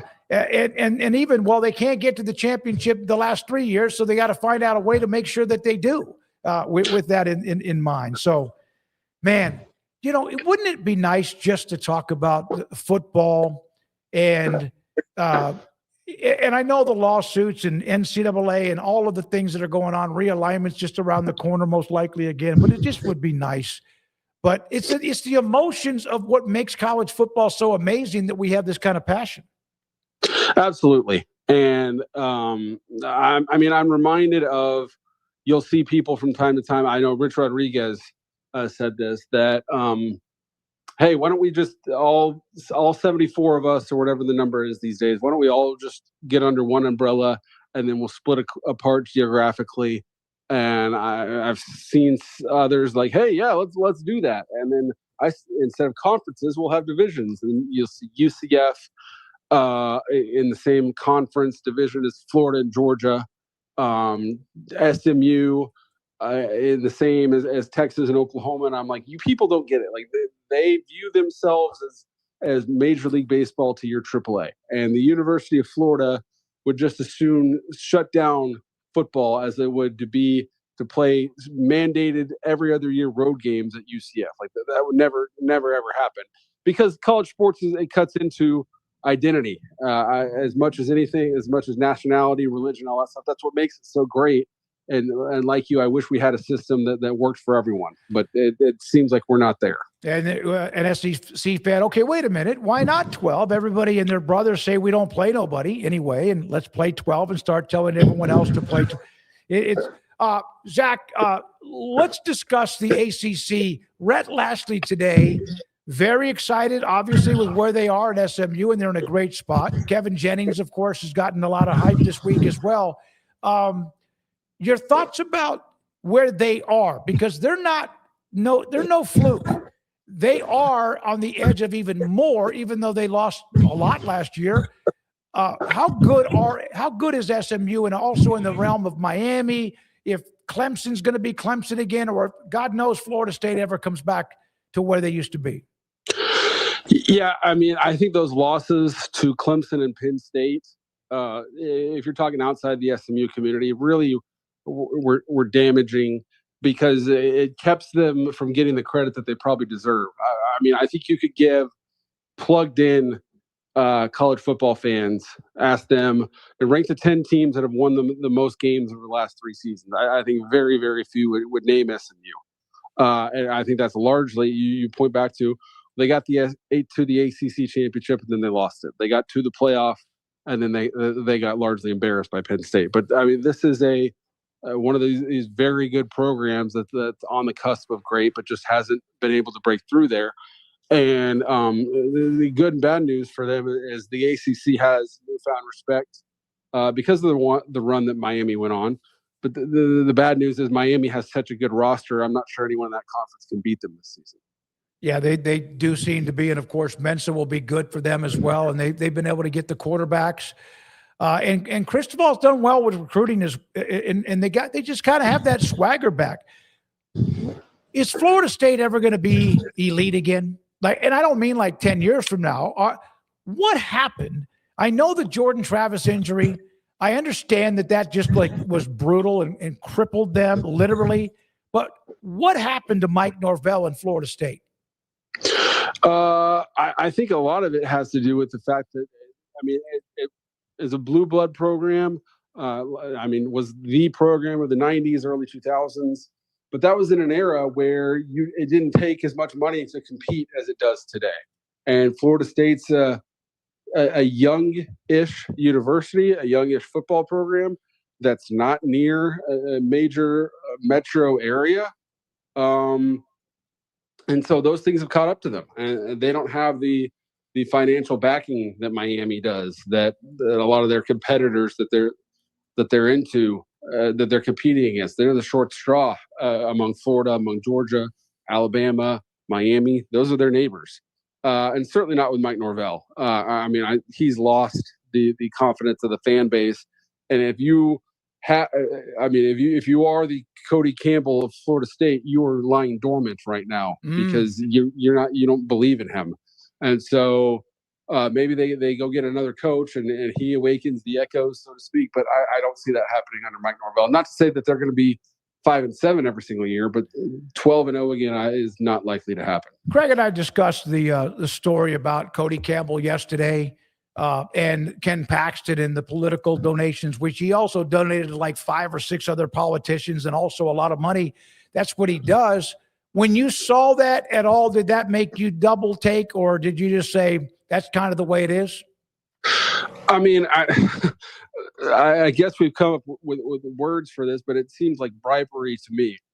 Hey, I'll pay you if you do something in your official act in your office to benefit me and my interests. And I know he's far from the first, so I'm not suggesting he being in handcuffs or anything like that. But I mean, that's just what it seems like to me. It just seemed pretty naked that happened on June 11th, and then the letter was sent on June 12th or something like that. And my other reaction was that Cody Campbell's not near the chess master that he fashions himself as, because he would have been better off, as he quickly learned, saving his $274,000, because that Ken Paxton letter opened the door for the Big 12 to then slam it shut and get Brendan Sorsby to go on his way. I mean, I highly doubt that would have worked out the way Tech wanted it to, both in terms of actually getting him on the field and then actually him having a successful season.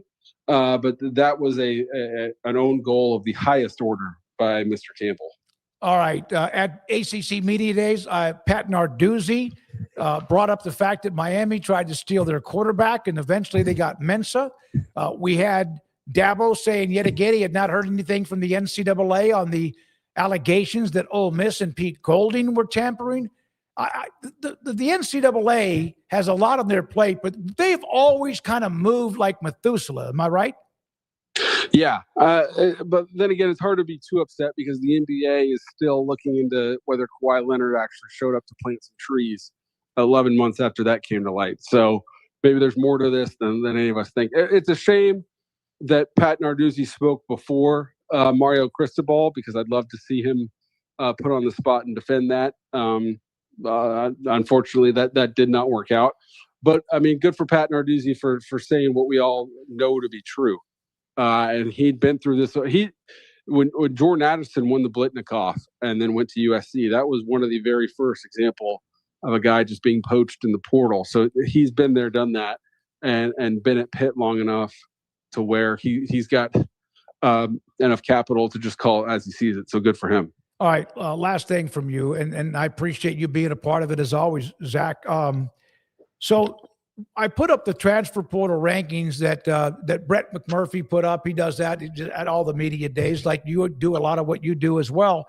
And, of course, 3 guys from North Texas are on it, Mestamaker, Young, and also, who am I missing? I just went blank. Hawkins. And Hawkins. All of them were fantastic at North Texas. All of them were really good.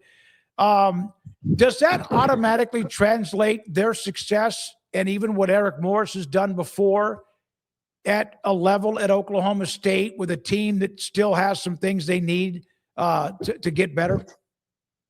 Yeah, I mean, I'm not expecting those guys to just dominate on their own. I don't think anybody is, but I mean, I'd be very surprised if Drew Mestamaker is not instantly one of the best quarterbacks in the Big 12. And same for Wyatt Young, same for Michael Hawkins. I mean, I think I watched quite a bit of North Texas football last season and was just consistently impressed with Michael Hawkins. And that guy could have gone to any school he wanted to.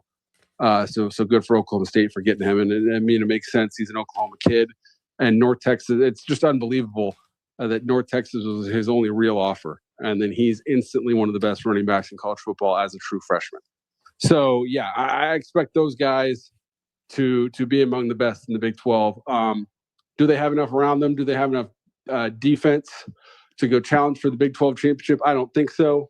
But 6-7 wins, I think, would be a fantastic season for those guys. Hey, man, have a great weekend, Zach. Thanks for your time. You too. Thank you. And Zach Barnett, footballscoop.com, with us on 365 Sports. When we come back, I had a chance earlier today, Matt Fortuna inside the zone to talk about many things college football. He's always been a great guest. The podcast the Inside Zone. I say inside the Inside Zone. He also does some writing for other places as well. And we discussed a lot of the same topics that I've discussed with Joshua Perry and also with Zach Barnett and with some of you as well. I love the chat. I love you. All of you. Some of you are a handful. Some of you are trolls. Some of you are as loyal as anybody that I've ever known. And then some of you, I don't even know if you're listening or watching what we're saying during the show, and you might be something. That's fine. You have your own little conversations. You ever gone to a sports bar and you have, let's say there's 15 or 20 people around the sports bar, and there's maybe 2 or 3 here that are talking about a game, 2 or 3 here that are talking about dating, 2 or 3 here that are talking about the food, and 2 or 3 here that are talking politics. That's sometimes what the chat room can be. I don't like it when you get into politics because that just brings everything down because there's so much angst, but that's okay. It's there for you. But I got to tell you, I love watching what is said. From the beginning, when I brought up Paxton, when he was going off about Bryson DeChambeau getting a 2-stroke penalty for improving his lie, and then Paxton, God, I love Paxton. He He's one of, I give out my cell phone number to everybody, whoever wants it, if you have a question or you want to share an opinion. So he tells me about, I mentioned to him about Jordan Spieth shooting 70 whatever today, blowing up with 2 double bogeys and a quad. And then he goes, you seem to like, I do like watching Jordan Spieth. It's like watching a car wreck. I like seeing 2 people have a head-on collision in the traffic light. No, I don't. But Jordan Spieth is that. Man, he can look so good and then boom, double bogey. But this DeChambeau thing is I haven't seen it. I watched DeChambeau and Scheffler and Schauffele and others, Rahm, Hatton. I watched some of that today, just off to the side, and then I'll watch the coverage again tonight. And I saw DeChambeau, he was really sharp and making things look pretty easy. So I'm on my way to the studio, then all of a sudden I hear about this two-stroke penalty. I haven't seen it. So Paxton about, 25 or 30 minutes ago, and I'm not picking on Paxton, like, have you seen the video yet? I'm doing a show. And I'm trying to stay in touch with the chat room, talk to Rez and Cheyenne, get ready for a live endorsement, prep for the next segment. So I maybe just felt like I needed to explain that. And maybe at my age, I got to pee. Do you have a prostate? If you do, you may not understand that. I'm in complete control of the lack of the fact that I don't have one. So I thought I would bring that up today to kind of explain sometimes what's going on. I think I heard Rez in the studio in the booth laughing I don't know about Cheyenne. She might have thought, man, you creepy old man. Some of you have said I'm doing a good job flying solo. I appreciate that. I love it when Craig's here because I can just let him go. But I did solo talk radio for 30-something years. So this is not new to me, and I kind of enjoy it, but I don't want to do this every day. And when Craig gets back on Monday, and then I also mentioned I'm going on a golf trip up to St. George, Utah next Thursday for 4 or 5 days, and I can't wait to get away for one more chance to just get a deep breath and all that beautiful, just the scenery up in Utah. Bracket Cat. You are a creepy old man. I don't deny that. Conundrum. How about opening up another window on the computer? Let's see. Wet blanket. He's talking about Florida State. Super chat. That's from Bracket Cat on me flying solo. So just a little bit of let you know also what happens. And I try to... I don't think I'm the only one that does a podcast that gets in the chat room. I know others do it, flying solo, or there's 4 people. We know people who have not liked it, who didn't like either the topics or the opinions or angles of the discussion, or just didn't care about what you had to say. I do. I know Craig keeps up with it. He just doesn't get into the chat room. And I'll sometimes, if there's something that a compliment for him or a comment about him, I'll let him know, and then he'll jump into it. He just does. He goes in there as a silent assassin. All right, enough of that. When we come back, Matt Fortuna, the Inside Zone on many things college football. This is 365 Sports. And have you heard about the new IRA? The Insured Retirement Advantage. It's a strategy for younger, high-income earners and small business owners who want to get serious about retirement. I still like to get serious about retirement, but I don't know at 67 if that's going to work or not for me. The Insured Retirement Advantage can help you. Seriously, I wish I'd have known this company with North Star Funding Partners many years ago. Or I'll even say this, I wish I would have listened to others who do investments or whatever, or financial planning many years ago. But I was always like, man, it's just like sometimes you can, and then some people that can't. So this is trying to get in touch with you, the younger audience of this show. Build a tax-free income stream for retirement. That sounds really nice. They can help you. Protect your family's legacy. Why would you not want to do that?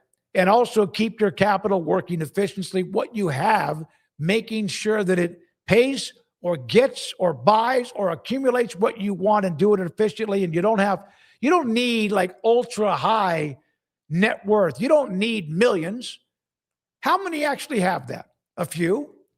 What you need is make about $150,000 a year, and that might knock out 80% of you. Maybe not. If you're in that and you need some help to try to plan the future and set up everything I've told you, you can do that. North Star Funding Partners.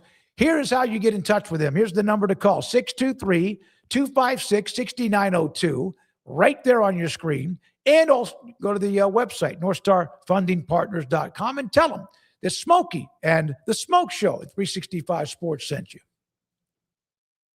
You heard of the new IRA, the Insured Retirement Advantage? It's a strategy for younger high-income earners and small business owners who want to get serious about retirement. The Insured Retirement Advantage can help you build a tax-free income stream for retirement, protect your family's legacy, keep your capital working efficiently, and you don't need ultra-high net worth status to qualify. Call 623-256-6902 or go to northstarfundingpartners.com and tell them 365 Sports sent you. It's time to compete against yourself, finding too many excuses not to work out combined with bad eating habits, and Waco Regional Tennis and Fitness can help reach inside your competitive soul. Discipline, getting results you've only dreamed about, personal training, group exercise classes, and even a tanning bed, world-class tennis facility, and pickleball courts and lessons available. Waco Regional Tennis and Fitness, spacious, clean workout rooms, free weights, state-of-the-art technology, weight training equipment, and no intimidation. It's time for you to react today, not tomorrow, at Waco Regional Tennis and Fitness on Lakeshore Drive in Waco.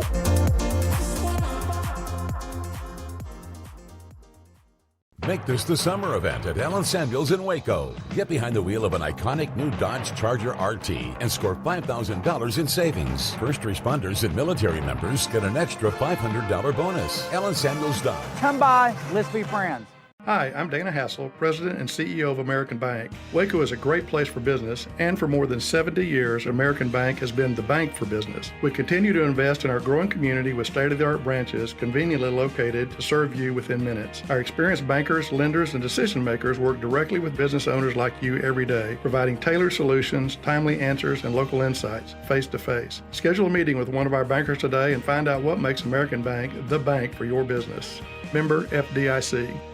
At Home Place Interiors, we elevate your space with elegance and class. We are the exclusive Sonoma tile dealer in Central Texas, bringing you the best in high-end floor coverings that transform your home with beauty and elegant design. Our white glove service and expert consultations ensure your vision becomes a reality as we take you step by step through the process. Call today to schedule your personal design consultation. Visit homeplaceinteriorstx.com. Home Place Interiors, crafting elegance, one room at a time. This 5 o'clock hour is sponsored by Edward Jones Financial Advisors, Ben Erlinson and Brad Wilson in Waco, and Cam Heathcott in Conroe, with an individualized approach to addressing your financial needs, including education, savings, planning for retirement, and protection strategies. Edward Jones Financial Advisors, making sense of investing. Experience the difference for yourself. It's time for the Smoke Show on 365 Sports with Craig Smoak and David Craig.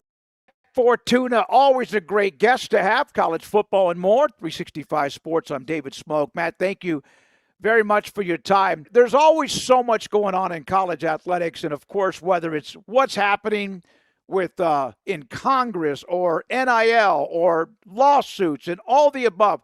How refreshing in a way has it been now? Last week, the Big 12 had their media days. I think sometimes it could be like watching paint dry, but it's at least new content. And now the ACC, your thoughts about just getting and talking about football? Yeah, it was like manna from heaven, talking season, right? Sometimes we roll our eyes at it, but in this case, it was, it's been a breath of fresh air between the Big 12 last week, the ACC, Mountain West, and I believe the Sun Belt were this week. Next week, we got the SEC and the American and the MAC, and Big Ten in my backyard. Chicago is going to go it alone in a couple weeks here.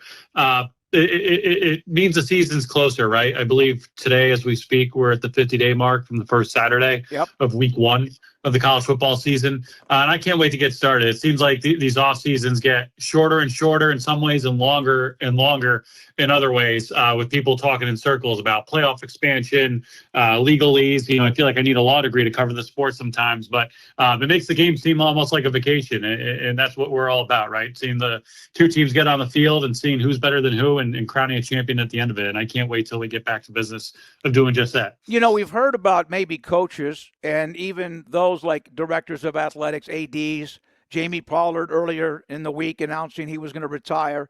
And I think a lot of it is what we have today in college athletics. Jamie's done a great job at Iowa State, but there's no doubt he's made it very clear he's worn out. We've had coaches I've even had now a couple of media columnists say that that are no longer active. Occasionally they'll write a column, Matt, but they're thrilled that they're not spending every day of the week in Washington, D.C. or whatever when it comes to the Save College Sports Act. Yeah, it's funny. I have a side hustle, if you want to call it that, where I write the profiles for the College Football Hall of Fame's dinner every single year. So I speak to everyone who gets inducted every year, and a handful of guys are coaches or former coaches. And I feel like we get off course. We start talking about their career, and then it turns into kind of a therapy session between both of us of like the state of the game and what's going on right now. And, I'm not speaking out of school here, but Chris Peterson, the former Washington Boise State head coach, is getting in. And we had a long conversation last week, and he made the joke, right? Because he retired in 2019, right before COVID. He said, everyone's asking me, what did you know, right? You got out just in time. But he's obviously still got some feet in the game with his Fox job and whatnot. But it really is crazy, right? And I'm all for change. I'm all for evolving. I'm all for these guys getting paid. And I think there probably would have been a better way to do it had the NCAA and the power brokers given just the littlest inch over the years and met people halfway. But that didn't happen, and we're where we are now. But it makes me, and I'm sure you and our colleagues as well, you evaluate the sport differently now, right? You evaluate what a good coach is differently. You look at some of the great coaches who have built up programs over time. Like, would they get that kind of freedom, if you will, that kind of timing? I don't know. I mean, I don't want to make it as simple as, hey, whoever's got the biggest payroll is going to be the best coach this year. But that's a really good starting point, right? I mean, it's If you don't have money in this day and age, you don't have a chance. Yeah, no, there's no doubt. And there's that fight, they wanted to set that 20.5 and then slowly move up with the House settlement, and they've blown by that. Hell, for some, it might be 2.5, that number. Let's discuss the ACC. I said this after the first day. Jim Phillips at times, in my opinion, has kind of looked confused or unsure. And, of course, he's had his conference in turmoil at times with Florida State, Clemson, Miami, and others like saying, hey, we want more. We're looking at elsewhere and suing the conference and all that. The Big 12's had been raided multiple times. I thought this week Jim Phillips looked pretty much in control, where last week Brett Yormark looked a little bit pissy about the Texas Tech situation. It seems to me that Jim Phillips and the ACC, do you agree, are in a pretty good spot, at least right now? Relatively speaking, I think so, right? I think, everyone who's ever dealt with Jim Phillips likes him. They all think he's a good guy. He works hard. He's about the right things. And obviously those are admirable qualities to have. The one criticism on him, since he became commissioner was, is he too nice, right? Is he a wartime commissioner? And I think the last 2 years, he's really taken on a different tone publicly, and for the better for his conference, right? I think last year was the year he came out of media days and basically said, like, these lawsuits are destructive. There's no way about, there's no way to get around that. I think this year basically saying, hey, like, self-governance is no governance. We know exactly who and what he's talking about when it comes to that. And I think, look, he's selling his product, right? I mean, Miami was a plug away from winning it all last year, which would have been huge for the ACC. It still was huge for the ACC to have a brand name like that get back to nearly the top of the college football world. And I think a rising tide lifts all ships. Mario Cristobal hasn't made too many friends in the ACC since he's been there. But who else didn't? Urban Meyer, when he got to the Big Ten. And all these years later, when you look at the Big Ten success, at least on the field, I attribute a lot of that to Urban Meyer coming over from the SEC and ruffling some feathers, right? And getting that league to take itself more seriously on the gridiron. And I think we're slowly but surely seeing that happen in the ACC. And I think, I don't personally love the idea of earning money based on TV ratings, right? Whoever plays in the biggest games is going to have a bigger slice of the pie. That said, when you look around the country, one of the biggest complaints that athletic directors and TV executives have is that there's not enough inventory. And I think if you're going to reward your teams financially based on how many people watch your games, that gives the ADs and the president's incentive to schedule stronger. And the ACC, when it comes to non-conference schedules, probably takes a backseat to no one. All their teams play pretty good non-conference schedules. The Notre Dame deal obviously helps in that regard as well. But I think that adds to the upward trajectory, if you will, of ACC football. So we know what's happened the last, since the Jordan Travis injury derailed Florida State's season. They still won without him, but then we know what happened at the college football playoff, and then they basically were a shell of themselves in the bowl game. Mike Norvell was the hot young coach, seemed to have everything in play, and then Travis gets hurt. Why has Florida State since then just disappeared? And I see some of the, everybody has a power poll. That doesn't mean much, but it's at least, again, talking points. Why have they just basically fallen off the map? What's going on there?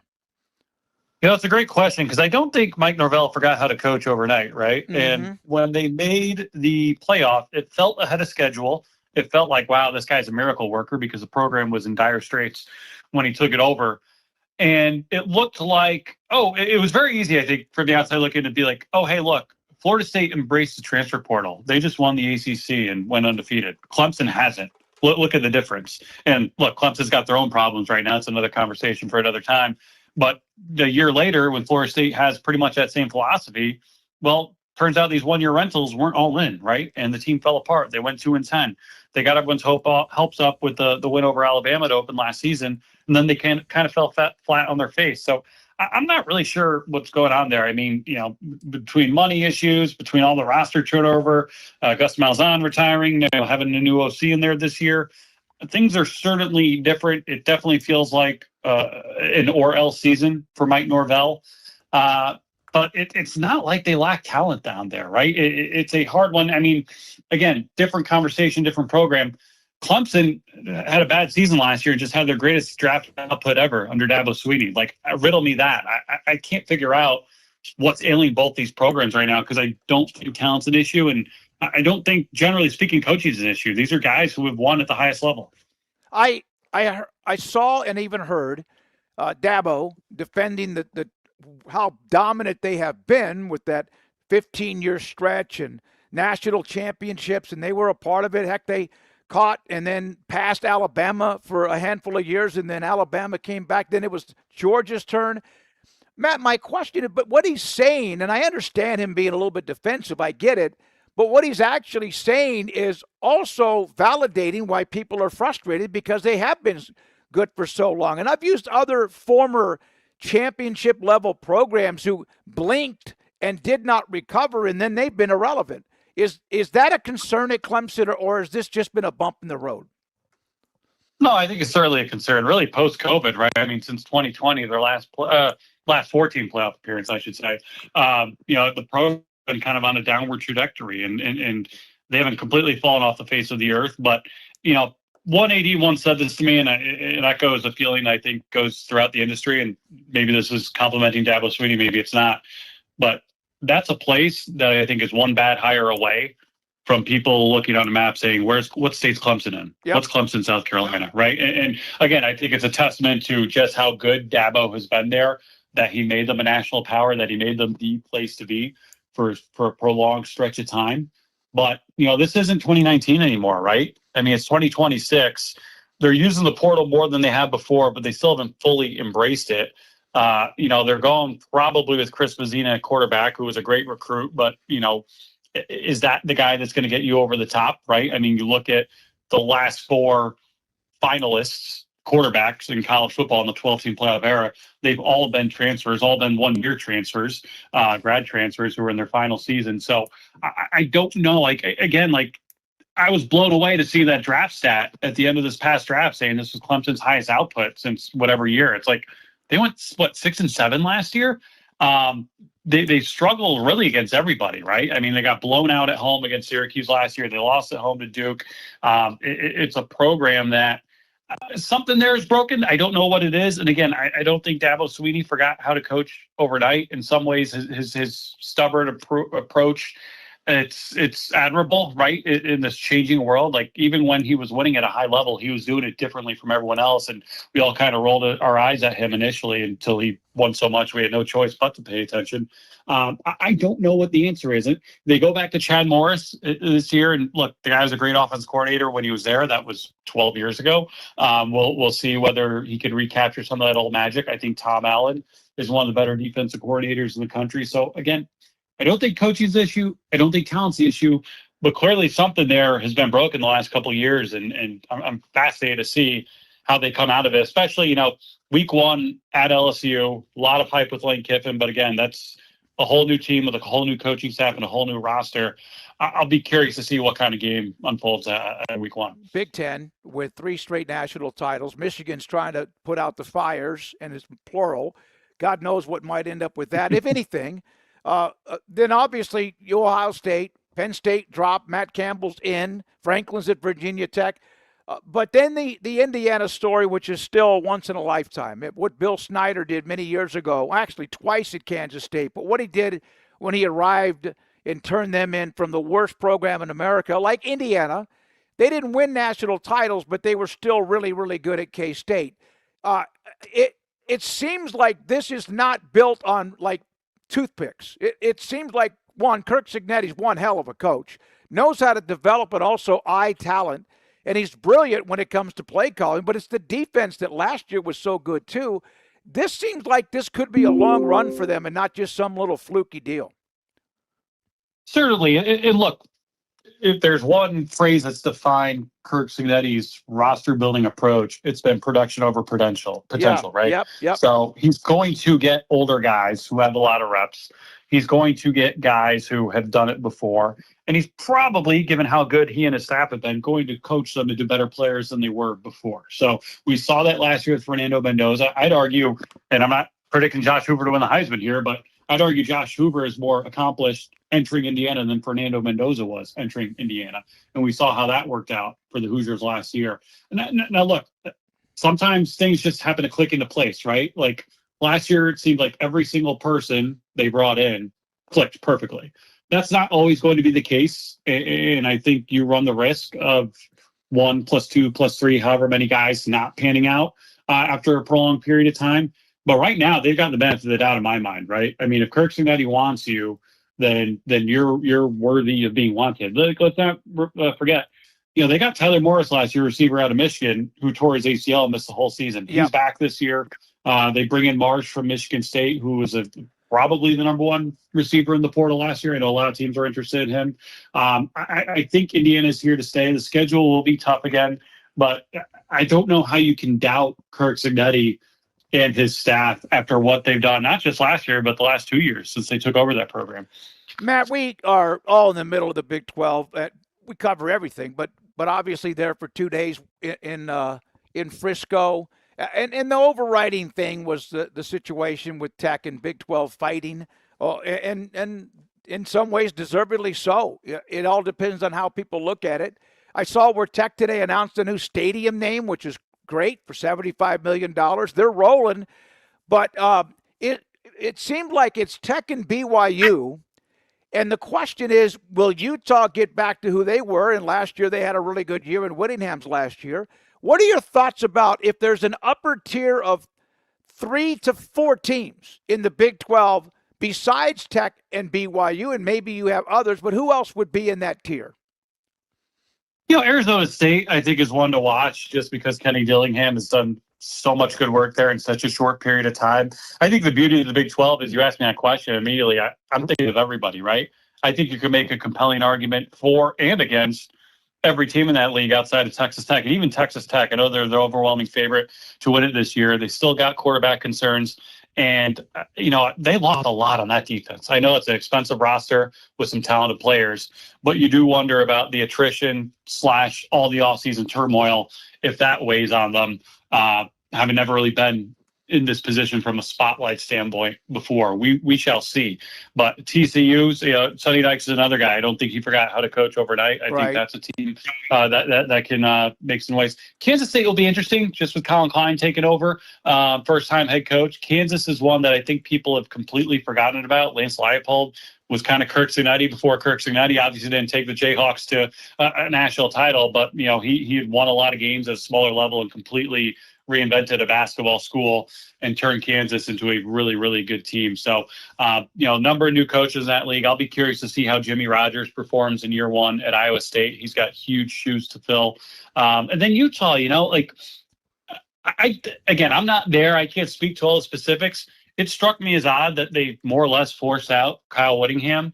And look, I'm fine with a succession plan. The problem is, I wonder if they just thought Kyle Whittingham was going to retire and stay away. Instead, the guy takes a Michigan job, and he takes most of that Utah infrastructure with him to Ann Arbor. So this isn't a typical succession case where the program's ready to win now, and you've tabbed your guy to lead it for the foreseeable future. No, Morgan Scalley had a lot of work to do once Kyle Whittingham took that Michigan job. And so there's going to be some changes at Utah. It's been obviously one of the more reliable programs in the country over the last 20 years. But I think that thing's going to look a lot different as well. Yeah, and Scalley's been there a long time.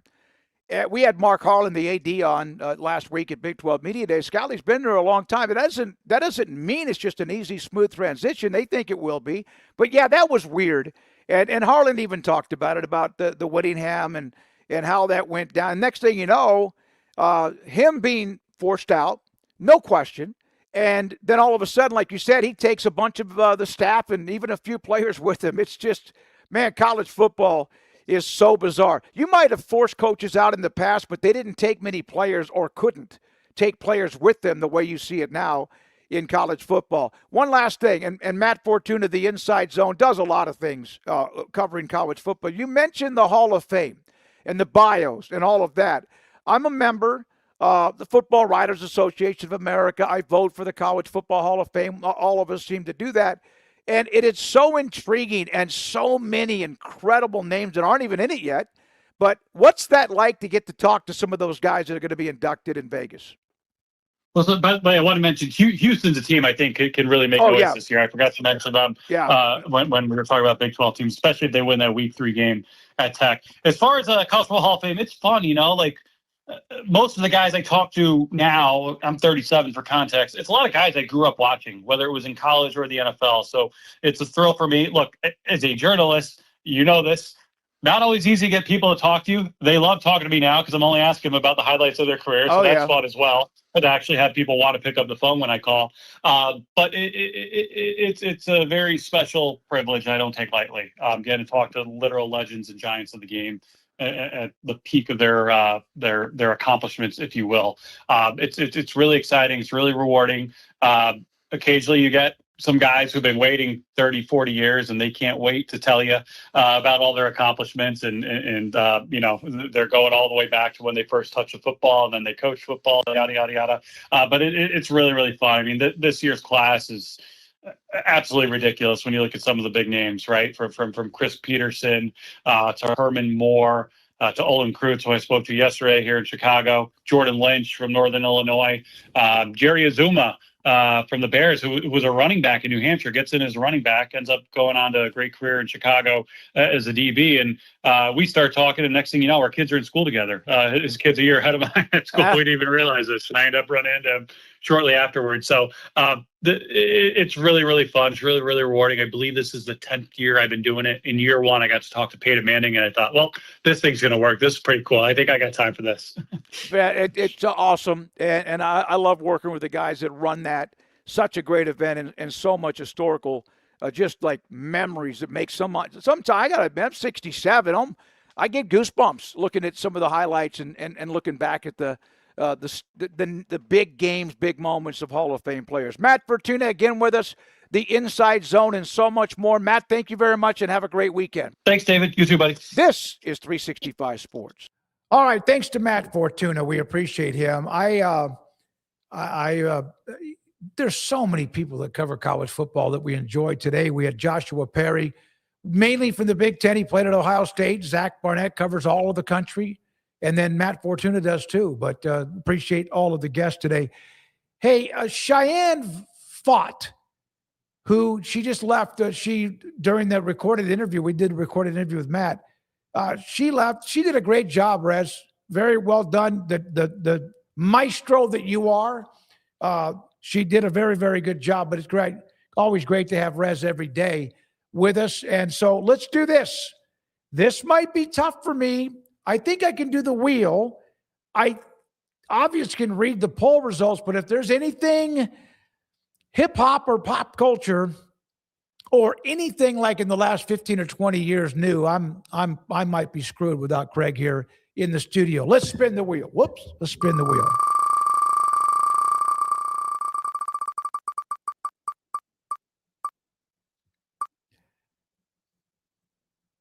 Where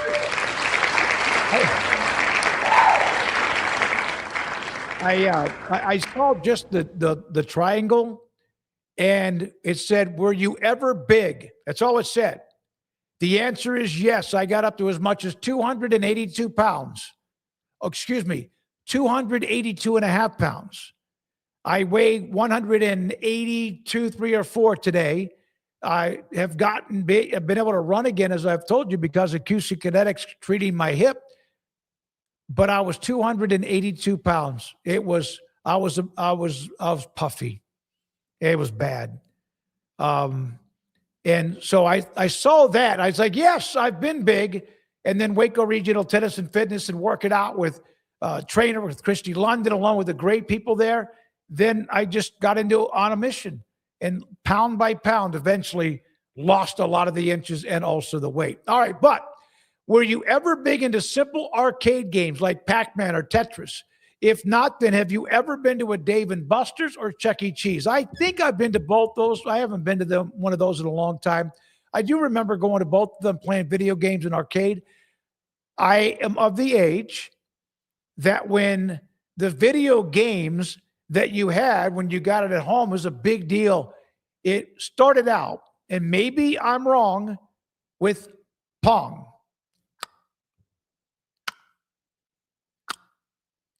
And then it got faster and faster. That was it, man. That was a big deal. Then to me, I think I graduated to the next level of arcade games, and I'd love to do this, was Pac-Man. I was pretty good whenever you get it. And what was the other one? Centipede. Galactica. I think when it got Galactica, whatever it was, it started to get a little bit too much for me. But absolutely Pac-Man. I was pretty damn good at Pac-Man. Centipede was fun. That really started getting crazy. But yes, Pac-Man. And I haven't been to a Dave & Buster's or Chuck E. Cheese in forever, but I have been to one of those too. Both of them at least once or twice. All right, so there we are at the wheel. Great stuff, Andrew. Thank you very much. Need to eventually get that headset, Rez. Headset that gives you a chance to jump on the air and answer some of these questions too. I'd love to hear your feedback as well. All right, here are the quizzes. This could get interesting. The Rose Bowl in 1994 on this date hosted a tense, scoreless FIFA World Cup final. Which football powerhouse beat Italy in a dramatic penalty shootout to win the trophy? Wasn't that the last time Brazil may have won? Didn't we talk about how they started fading away in the 90s? I want to say Germany, but I think that's the last time Brazil may have won, because they have 5. I'm going to stick. Initially, I wanted to say Germany, but I'm going to change my mind, and whenever I do that, I'm wrong. Brazil. Golly, I got it right. Come in here. Come, Rez, come pat me on the back. Thank you very much. The grueling match became the first and only scoreless World Cup final. The tension peaked at the shootout.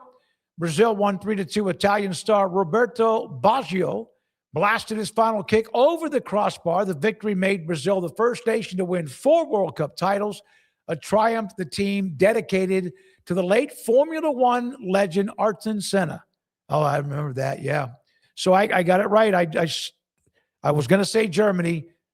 But I do remember looking up, like, I think it was Dan Wetzel with ESPN who wrote a column about how Brazil has become like 90s Nebraska football. There's just not much there anymore. All right, thank you very much. Want to know, World Cup 2026 has fans drinking U.S. host cities dry. According to the Boston Beer Company, which country's supporters ordered a fresh beer every 12 seconds, forcing emergency brewery deliveries? And the answer here, oh my God, is it Ireland or Scotland? Man, you would think it's Ireland. All of them would do it. I'm going to go because they have been so much fun to watch during the tournament. I'm going to say Scotland. Scotland.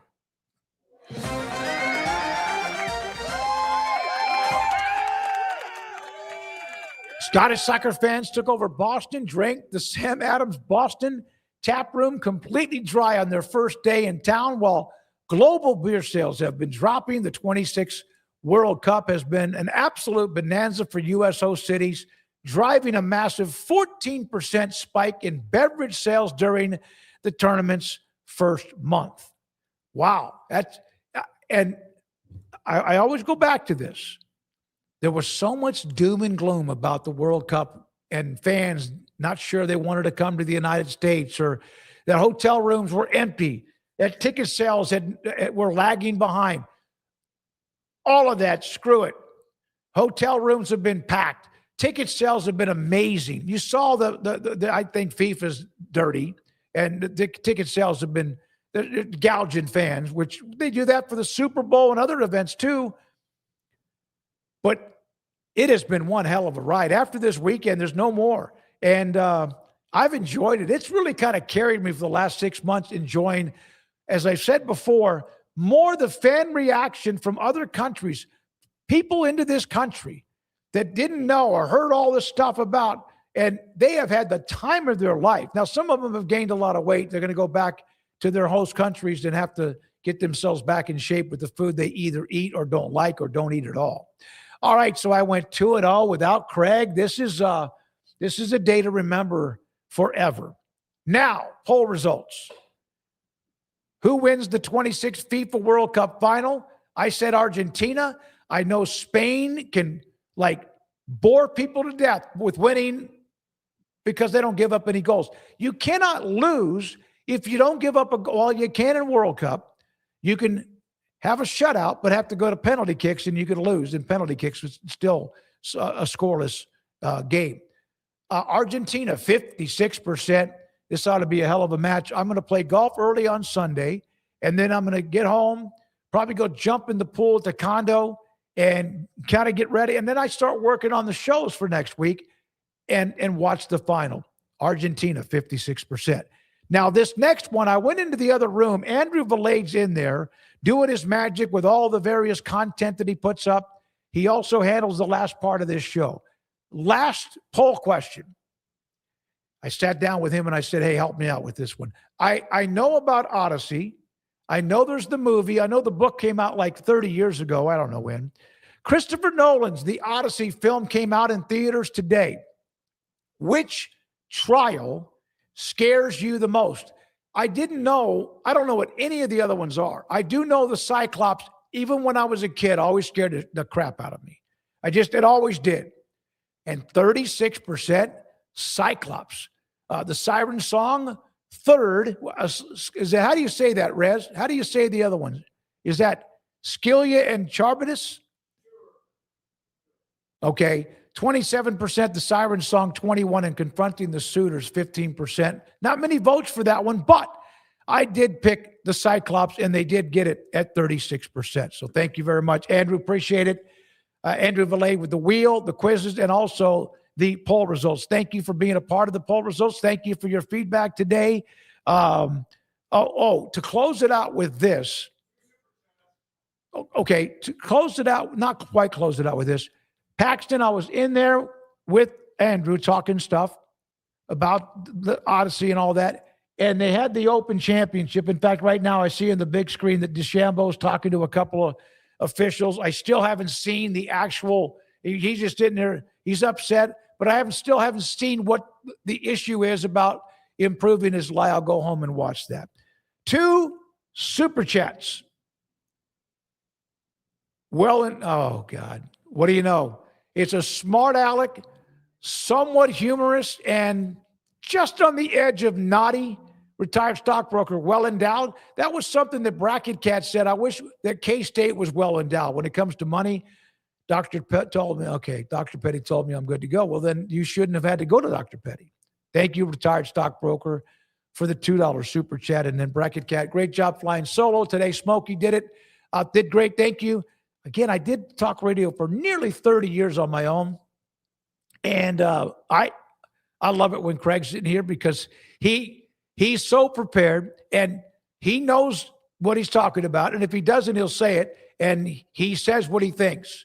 And I obviously missed him being a part of it today. He'll be back with me and with you and us on Monday. Rez, great stuff. Rez, Michelangelo Flores. Thanks again to Cheyenne Fought, Garrett Ross, Andrew Valade, Logan Bagessi, all of everybody that was involved in today's show. And of course, our incredible sponsors along the way for being here. You see some of the logos and some of the commercials. And without them, we're not here because they also help us, the fuel that runs the engine. I'm David Smoak. I had a great time today. Hope you did too. Have a great weekend. Good night. The Smoak Show on 365 Sports.